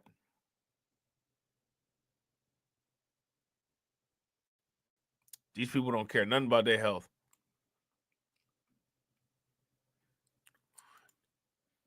These people don't care anything about their health. They don't care anything about the damage that they're doing to themselves. You know what I'm saying? They don't care anything about it. Many addicts nodded out under trees in Roberto Clemente Plaza with overdose reversing Narcan kits hanging from the branches. The Post watched as a middle-aged man clad in Jets gear passed out cold in a flower bed and was only revived when a friend punched his chest repeatedly. A few minutes later, he vomited into a flyer reading, quote unquote, "Prepare to meet God." Well, that's wow. That's ironic. I don't know why they showed that. Ugh. Pigeons ate at the vomit at his feet. That's nice. While he lit and smoked a cigarette. This is what I'm saying about people just becoming animalized. This is like animalization. You know what I'm saying? This is like animalization of society. This area is garbage, but nobody cares, lamented Halima Akhter, manager at Shirovi Beauty Spa near where the pigeons feasted. It's been like this all the time ever since they opened Roberto Clemente Plaza, but it's been getting worse. More and more people come here to use drugs. One such addict is Edwin Gonzalez, who is 43 years old, who injected heroin as he spoke to the Post on a rocky outcrop in St. Mary's Park. So he just shot up during his interview.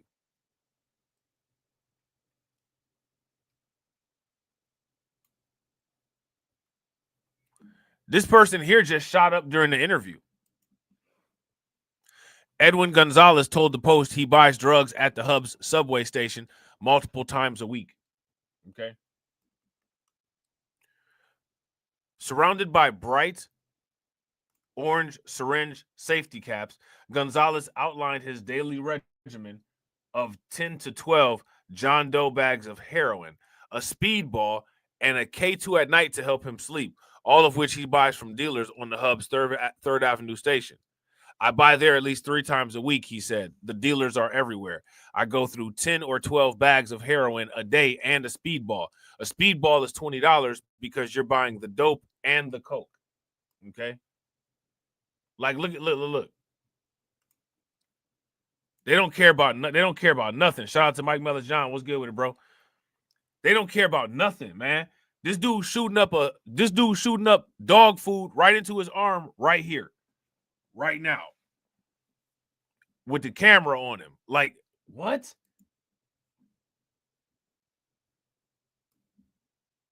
This is like for real crack fiends to like, look at this, man. This is a crack fiend right here. He got the fire going.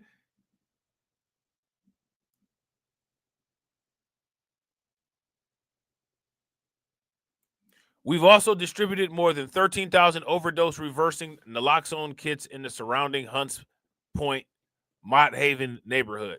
We will continue to vigilantly address the issues in the area to ensure community members feel safe walking down their streets, and those suffering from a lack of housing, employment, and healthcare are concerned. To support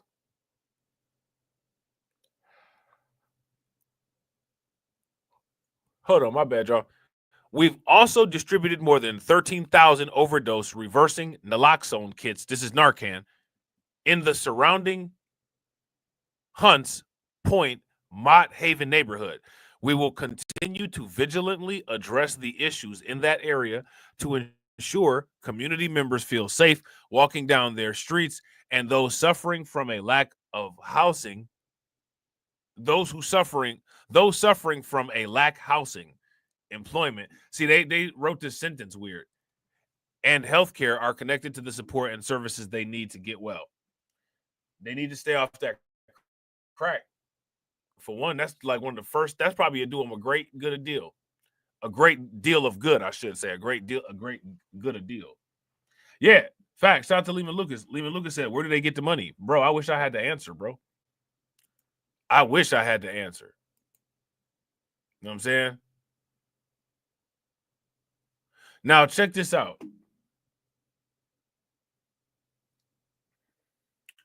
Oh, look, they man, I might have to do another one. I might have to do another Crimecast.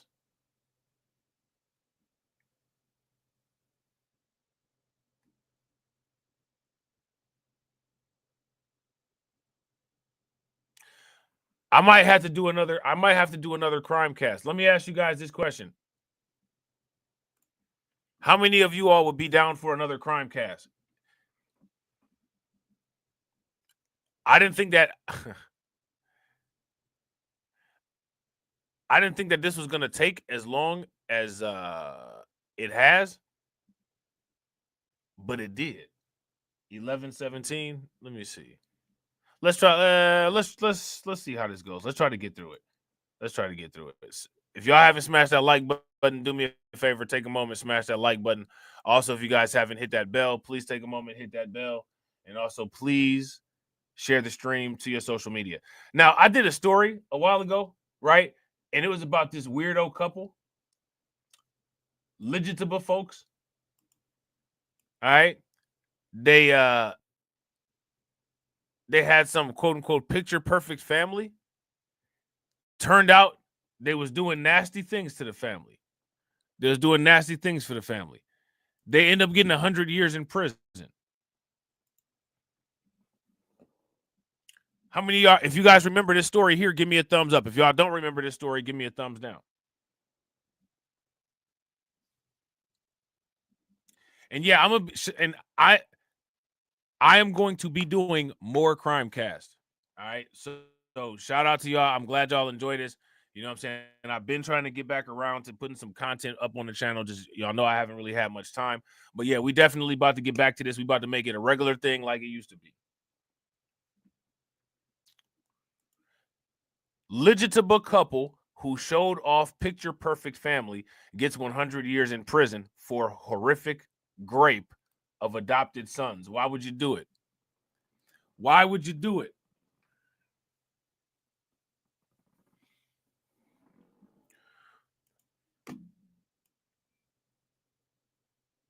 Now look at the there we go. I was about to say look at this. The text isn't showing up. That's them down there at the bottom, right there. Of course, they're on the bottom. Very nasty. But there's good people. Look, there's good people on both sides. You know what I'm saying? There's good people on both sides. You know what I'm saying? A legitimate couple in Georgia convicted of sickening sexually abuse of their two adopted sons will spend the rest of their lives behind bars. William and Zachary Zulak, 34 and 36, were each sentenced. Listen to this. They were each sentenced last week to 100 years in prison without the possibility of parole, the Walton County District Attorney's Office announced.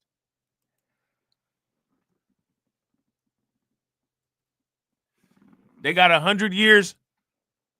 These two defendants truly created a house of horrors and put their extremely dark desires above everything and everyone else, said District Attorney Randy McGinley, according to WSB-TV. All right, let's take a look at this WSB-TV, because if they got a little video on here, you know what I'm saying, we can cut this down. We can cut it down a little bit. You know what I'm saying? Hold on real quick. Let me see. Yeah, they do. Hold on. Give me 1 second. Let me just get this together real quick. We doing, wait a minute. What just happened? Hold on real quick. What just happened?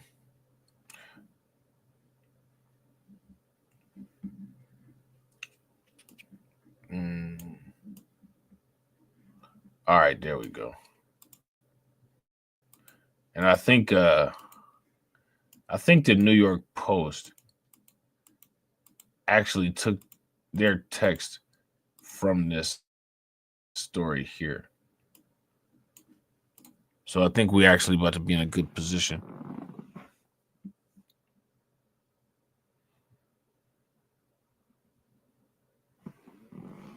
Let me see something real quick. Sorry about that, y'all.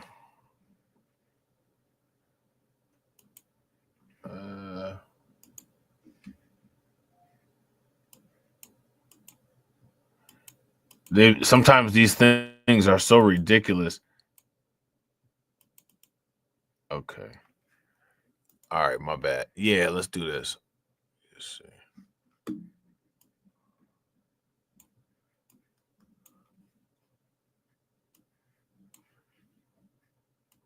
All right, there we go. Do that. Get that off of there.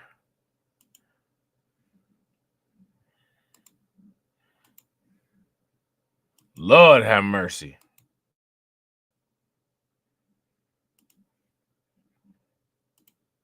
There we go. There we go.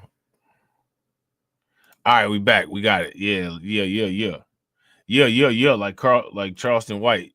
A judge sentenced this couple to spend 100 years in prison for abusing two boys they adopted. Walton County deputies say Zach and William Zula created a house of horrors. As we previously reported, deputies found them after questioning a man during a child pornography investigation. He pointed deputies to the Zulak's house 2 years ago. That tip led them to uncover years of abuse there. Officials say the boys are now safe. All right, so there's that. All right. Pretty crazy, right? Now, if I'm not mistaken, I think I got the original story to that on this channel somewhere, okay? Now, this is wild. How many people know who Emma Hancock is? She's somebody who likes to hand cocks. You know what I'm saying? The only problem is that she likes to hand the cocks of her students and their minors, which is illegal, nasty, and something that is going to get you in trouble, right? Well, that's what she did. She did all of the above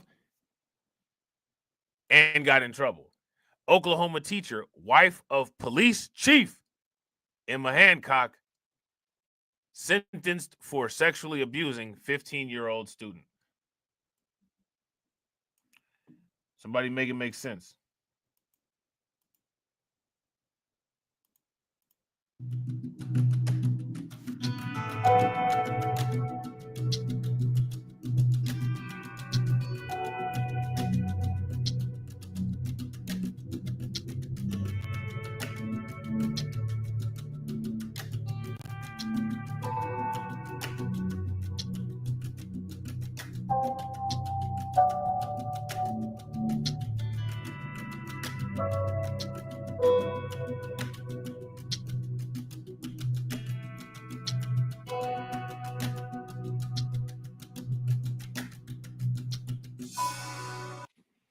Man, that's crazy, man.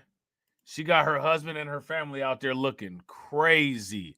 An Oklahoma mayor's daughter. Look at this. An Oklahoma mayor's daughter. All right, hold on real quick. Let me get this together real quick. Now, how come we haven't heard too much about this, man? You know what I'm saying? How come we ain't heard too much about this? An Oklahoma mayor's daughter, who is also the wife of the town's police chief, was found guilty on Wednesday of soliciting sex from a 15-year-old student that she taught. You nasty. Say it with me. You nasty.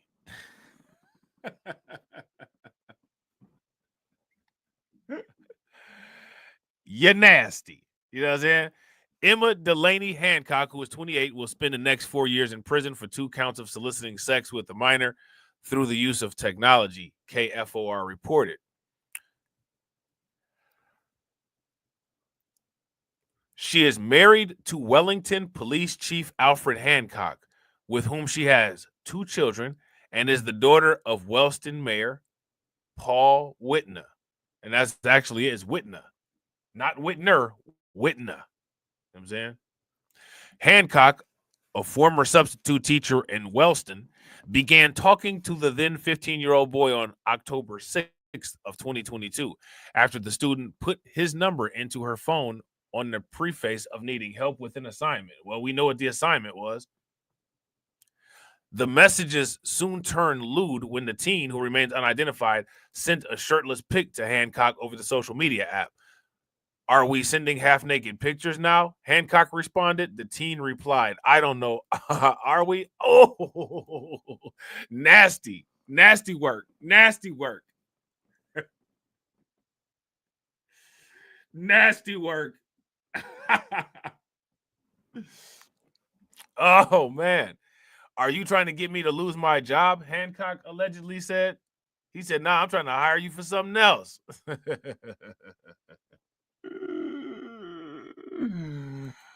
Oh, man, we might have to take a look at this here.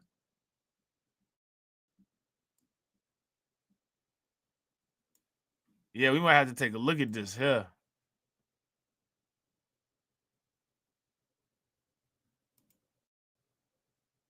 Hold on real quick. If y'all haven't smashed the like button yet, do me a favor, take a moment, smash that like button. Also, if you guys haven't hit the bell,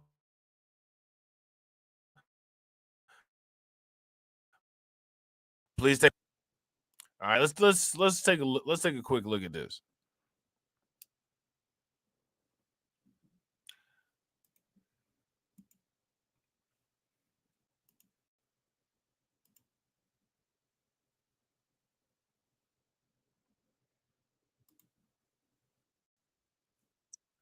Oh yeah.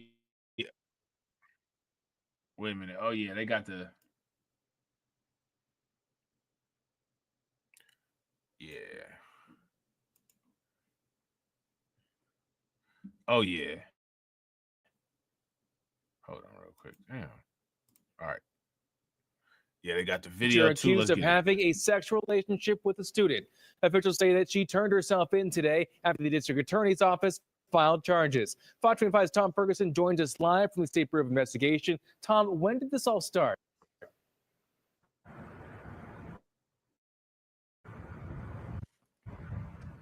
Wayne, officials here with OSBI tell me things got started back in October of 2022. Records say the two used Snapchat to send explicit photos and images, but their contact wasn't just virtual. 26-year-old Emma Delaney Hancock was booked in Lincoln County on Thursday. OSBI spokesman Gerald Davidson says the agency was brought in to help the Lincoln County Sheriff's Office with their investigation in November. According to the affidavit, it looks like there were some Snapchat messages between the Hancock and the student, and it evolved to become sexual in nature. Court documents say Hancock got the victim's number to share a future Farmers of America assignment, and then added him on Snapchat that same day. After exchanging, quote, normal messages, things became sexual. Between October 23rd and 30th, the two shared nude photos and sexual videos. Yes, some interaction between the Hancock and the student did occur at school, according to the affidavit. Records say on 2 occasions, she and a 15-year-old student kissed each other at school while hiding inside pantries or closets, with Hancock touching him inappropriately on one of those occasions. We turned in the information to the local district attorney's office, and then they decide what charges are going to be filed. Those charges include indecent proposals or acts to a child under 16, solicitation by technology, and soliciting obscene materials from a minor. According to Wellston Superintendent Mike Franz, quote, these allegations came about in November. The district cooperated when asked throughout OSBI's investigation.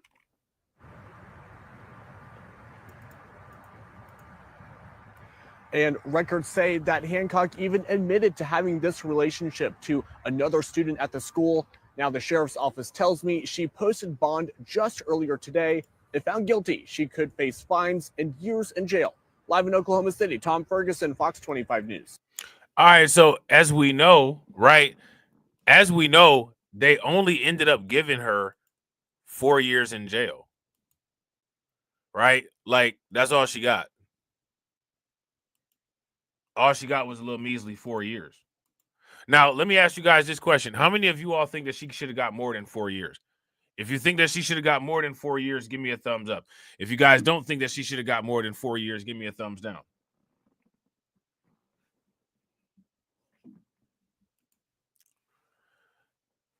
So we know about these photos, and we know about the fact that they was exchanging inappropriate information about each other. The student alleged that he and Hancock on 2 occasions met in the classroom, and then the 26-year-old was subbing in and make out inside a closet during the teen's lunch, claiming the teacher groped him at least once. The teen claimed Hancock would allow him to take hits from her vape pen. Oh, you know she was doing that. You know she was doing that.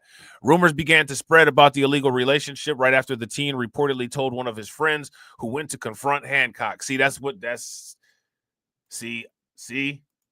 see, she didn't have no business doing that. You know what I'm saying? He thought he was going to do him some little pimp stuff, and then his friend ended up doing him in. Hancock initially denied any wrongdoing, but then allegedly admitted to the inappropriate behavior, saying it would not amount to anything because they were not going to get caught. Authorities obtained a search warrant for Hancock's Snapchat account and discovered videos of the classroom incidents. She turned herself in on April 13th of 2023. During the trial, Hancock's husband, Alfred Hancock, testified in support of his wife like a simp, saying he didn't believe she didn't do anything wrong. He believes she didn't do anything wrong, despite evidence. Despite evidence, this simp went on stage and defended his boo. He loved his baby mama. He never let her go. That dude is a simp. They know the ones to marry, don't they? Just like a woman. That's because some of you niggas, you be acting just like a woman. Nigga Reaper keep it 1,000. Let me ask you guys this question. Is this guy a good, loyal man out there protecting his woman or no? She looked me dead in the eye and said there's nothing on her phone. I mean, I believe that there's nothing there. The police chief told jurors in October, according to nondoc.com. She's my wife. I believe her. I'm on her side. No, you know what I'm saying? She was somebody else's side piece. Clown. Hancock, 28, who goes by Delaney, denied the relationship with the teen and claimed she never sent or received any sexual messages to or from the boy. She was found guilty of 2 of the 5 charges she faced. And she's going to have a simp to come home to. She's going to have a simp to come home to when she does her stretch. And she already got stretched out by that student. How pathetic. How pathetic. She was acquitted of 2 charges of lewd or indecent acts to a child under 16 and 1 of soliciting sexual conduct or communication with a minor by use of technology. Lincoln County District Judge Sheila Kirk sentenced Hancock on Wednesday to 6 years in prison, 3 for each charge. The convicted felon will only have to serve 4 years behind bars if she adheres to the sentence. KOKH reported. All right, so let's see if they got a video on this and see what they got to say. Nah, I don't like they put up a video. Yeah, they didn't put up a video. Former substitute teacher sentenced for inappropriate communication with a minor. All she got in trouble for was the inappropriate communication. The whole relationship was inappropriate. Yeah, shout out to Black Free Thinker and DC Precise. Just like a good police chief. Yeah. Just like Officer Megan Hall getting busted down by the entire department. Y'all remember that? Megan Hall got busted down by the whole department and then tried to get the black police officers in trouble. You know what I'm saying? And her husband stayed with her. He stayed with her after she let herself be a body fluid receptacle for the entire department. What a hell of a man. That's what Salt and Pepper made that song about. Ooh, what a man, what a man, what a man, what a very dumb man. You know what I'm saying? So now, along with the prison time, Hancock, who actually likes to Hancocks, is going to have to register as a sex offender. You know what I'm saying? Because she engaged in offensive sex. You know what I'm saying? And her husband believes her. Her husband believes her. You know what I'm saying? Like, bruh, she showed you who she was. Believe her. You know what I'm saying? Like, you a clown, dude. You know what I'm saying? So now next is this teacher in Tennessee, right? The teacher in Tennessee. I talked about this lady, and I think I talked about her right on Crimecast. Her name is Melissa. I'm sorry, her name is Alyssa. Alyssa McCommon. She's not very common, though. She's not the, you know what I'm saying, not your average every day. You know what I'm saying? She's something a little different. Yeah, man. She's a little bit different. Yeah, that's her husband wearing the kicker hat. You know what I'm saying? He should be wearing a dunce hat. The only type of hat he should be wearing is a dunce hat and a Jimmy hat. You know what I'm saying? Them the only two type of hats he should have hanging in his closet. A dunce hat and a Jimmy hat.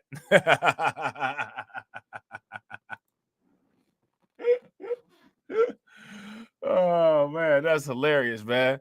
Look at this. Tennessee teacher Alyssa McCommon, who raped student 12 inside her home and got pregnant, sentenced to 25 years in prison. Got the pastry put inside of you, you know what I'm saying, and baked it. You know what I'm saying? Stupid, man. Stupid as hell. Now she's sitting there looking like Willow. Y'all remember that movie Willow? Yeah, the irony in the name, right? McCommon. Yeah, you know what I'm saying? Somebody came all in that and got it pregnant.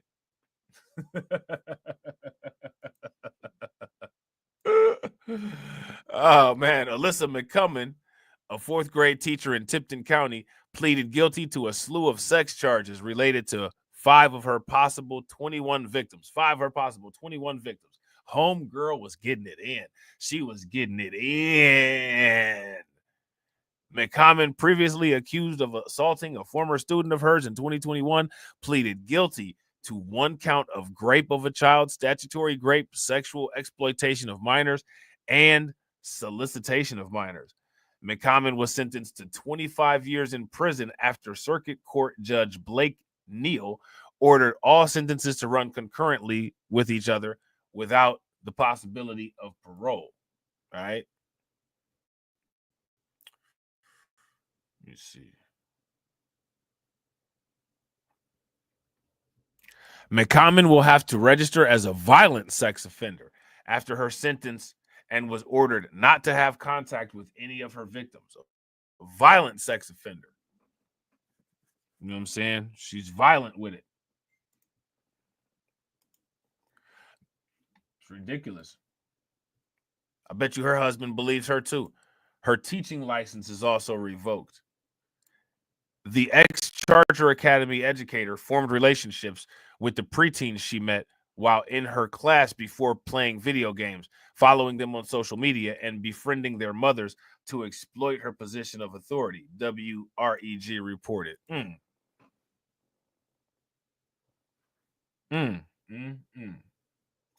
Let's see what they're talking about over here. Man, what be going on with people, man? What goes on with people, y'all? Seriously, I don't understand. I don't understand. Is it really that good? Do you really have those? Like, you really just, first and foremost, you really actually get those urges? Then you really just can't take it. Like, you know what I'm saying? Just, and then these crazy chicks and the men that believe them. They should make a TV show about that. You know what I'm saying? Crazy men and the women that believe them. Shit would be ridiculous. Give me 1 second. I got to get this together real quick. While you guys are doing that, if you haven't smashed the like button yet, please do me a favor. Take a moment, smash that like button. Also, if you have not hit the bell, please take a moment, hit that bell, and also please share the stream to your social media. Now, they told her she finna burn in hell. Shout out to my man Alonzo. What's good with it, bro? They told this lady she finna burn in hell.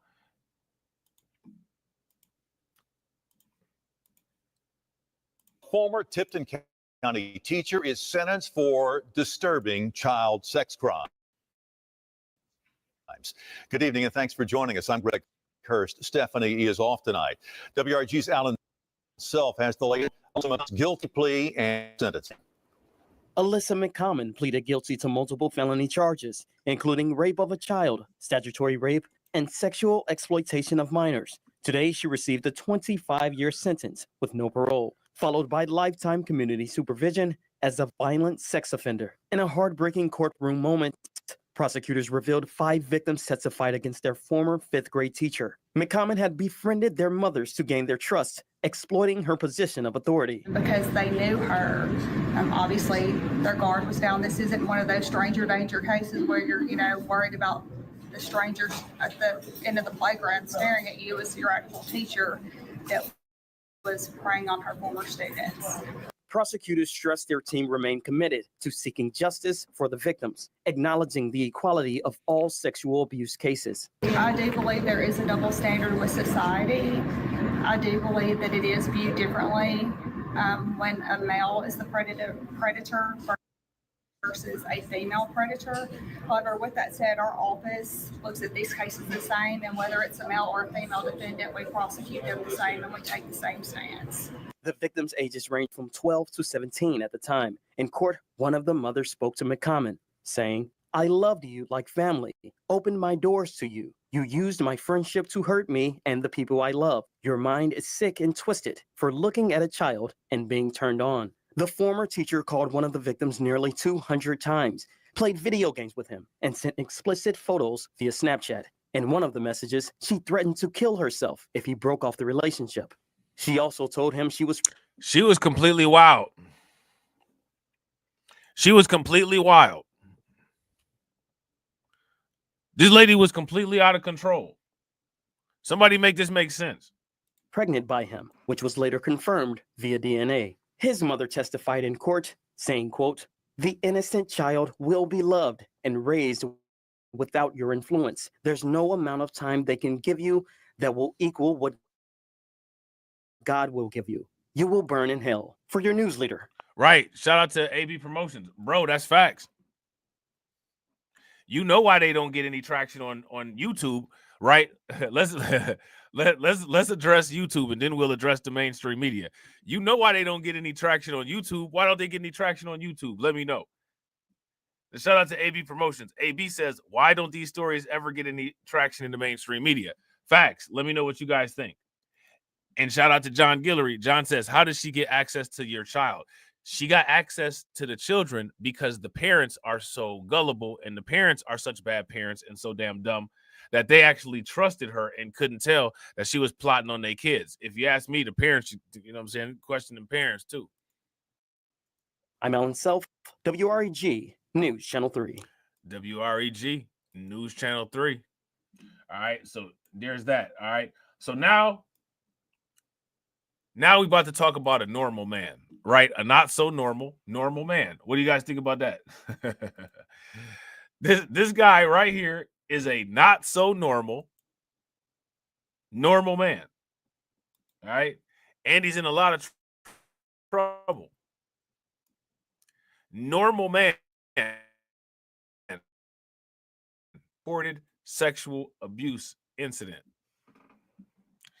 Now, what do y'all think this normal man did? He did something abnormal because he's an abnormal man. He's an abnormal normal man.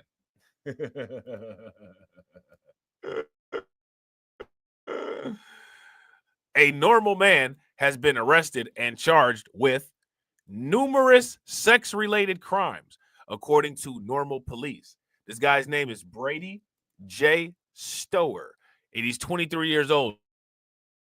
And he was arrested on Tuesday on a valid McLean County warrant.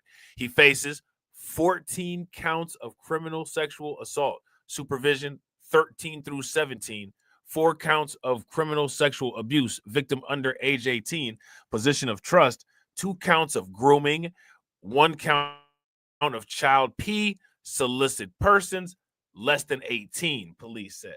A lot of stuff going on. This dude has got a lot of nonsense, a lot of weirdo nonsense involving minors. You know what I'm saying? Normal police said that on June 16th, they were notified of a reported criminal sexual abuse incident and began gathering information from a juvenile victim. Police said over the following days, more juvenile victims were identified and interviewed by a trained forensic juvenile interviewer. During the investigation, Stower was identified as an employee of a local tumbling and cheer facility in Normal. Police said once evidence of the alleged crime was verified, the owner of that facility immediately fired Stower. Normal police said the charges were reviewed by McLean County State Attorney Office and were presented to a grand jury. Okay, so yeah, this happened.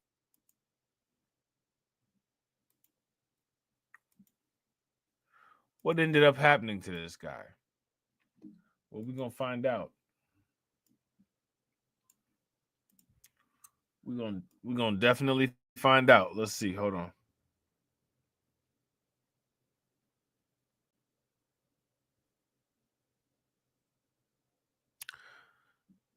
Hold on.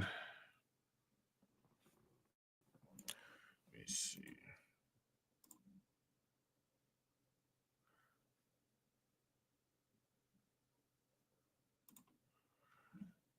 Some of these websites, man, I don't know about them. I do not know about them. I think we're gonna have to end up reading this. Hold on, real quick. My bad, y'all. Oh, actually, maybe we might not have to. Maybe we might not have to. Hold on. Hold on. Oh man.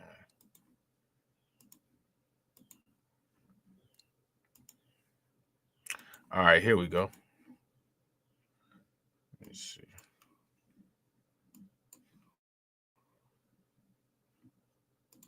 Until trial. It's Friday evening. I'm Tyler Lopez.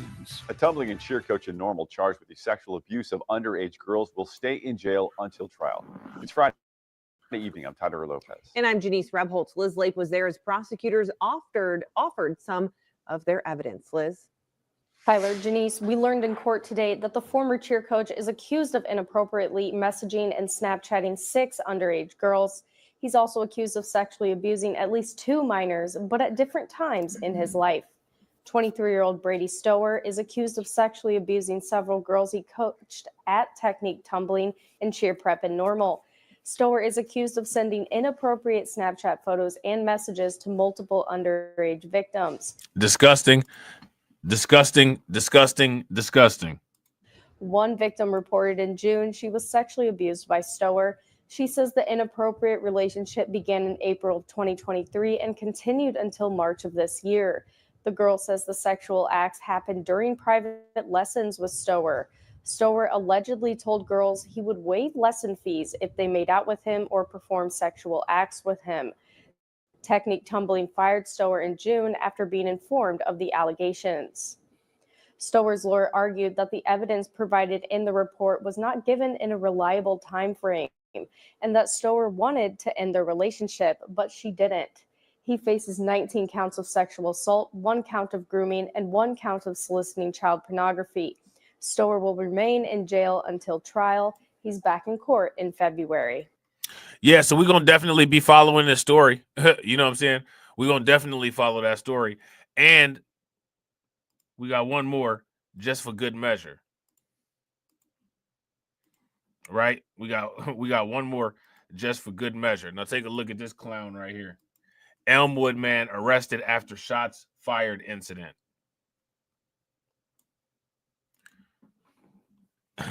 Didn't this guy used to be on Martin?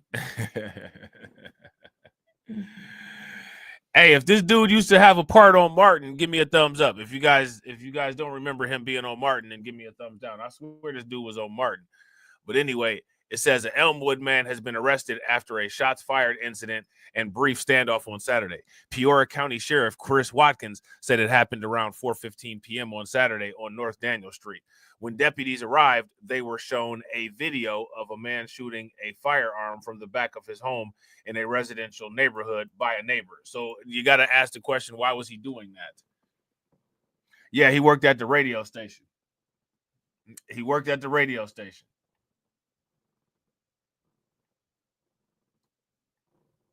Yeah, facts. I got to agree with you, bro. Shout out to John. John says there is no man that will give my girl private lessons ever. Insane. Facts. If you guys agree with John, give me a thumbs up. If y'all disagree, give me a thumbs down. Yeah, he got his wife beater on. Windows and Ruggs said his Cheddar Bob looking ass. Facts. Sheriff Watkins said deputies identified the man as 27-year-old Christopher Coulter. I wonder if he's related to Ann. You guys think that he's related to Ann? Miss Ann? If y'all think homeboy is related to Miss Ann Coulter, you know what I'm saying, give me a thumbs up. If y'all don't think he related to Miss Ann Coulter, give me a thumbs down. He might be. He might not be. You know what I'm saying? Due to Coulter being a felon, having an active order of protection, and shooting a firearm in a residential neighborhood, a search warrant was obtained for the residence by Peoria County detectives. The Central Illinois Emergency Response Team responded to the scene, and Watkins said Coulter refused to come out of the home. He's resisting. We have a resistor. Ladies and gentlemen, we have a resistor on our hands. You know what I'm saying? We have a resistor on our hands. CIERT then breached through the front door, and Coulter came out and surrendered at about 9:30 p.m. Detectives found the firearm and the ammunition in the residence during the search. The sheriff said neighbors reported firing shots at his home on November 22nd. Watkins adds this is the fourth time Coulter has been arrested in Peoria County this year. Coulter was arrested and booked in the Peoria County Jail for aggravated discharge of a firearm, unlawful possession of a weapon by a felon, reckless discharge of a firearm, and violation of an order of protection. All right? Should have kept working at the radio station, bro. Should have kept working with Marty Marr. You know what I'm saying? But you didn't. But you didn't. All right. So I got another story, right? But this other story, I think I'm going to put it with the new stream that I'm building up for Undocumented. All right. So shout out to everybody who took time to come and check out Crimecast, The Return. You know what I'm saying? I hope you guys enjoyed. All right. If you haven't smashed that like button, take a moment, smash that like button. If you're not subscribed to my other channels, my other social media, please take a moment, subscribe to my other channels, to my other social media. I might be able to get another stream in before I go to do what I got to do today. If I can and y'all can make it, I will see y'all then. If not, I will see you in the morning. And as always, ladies and gentlemen,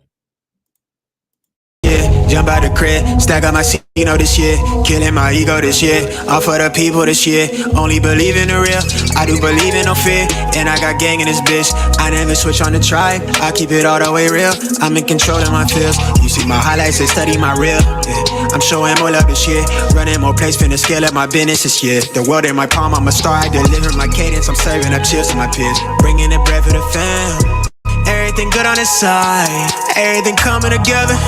New whip, no leash, no key in it, they heat it. California on the plates, I'm out here playing for keeping. I pull up, she leaking, she want me for the weekend. My foot on the gas with the brakes. Hate me or love me, you see me. Flex, yes, I got my foot on their neck. I'm out with a squad to the death. Young nigga get to the checks. Flex, yes, got nothing to lose and something to prove. Young nigga come from the trench.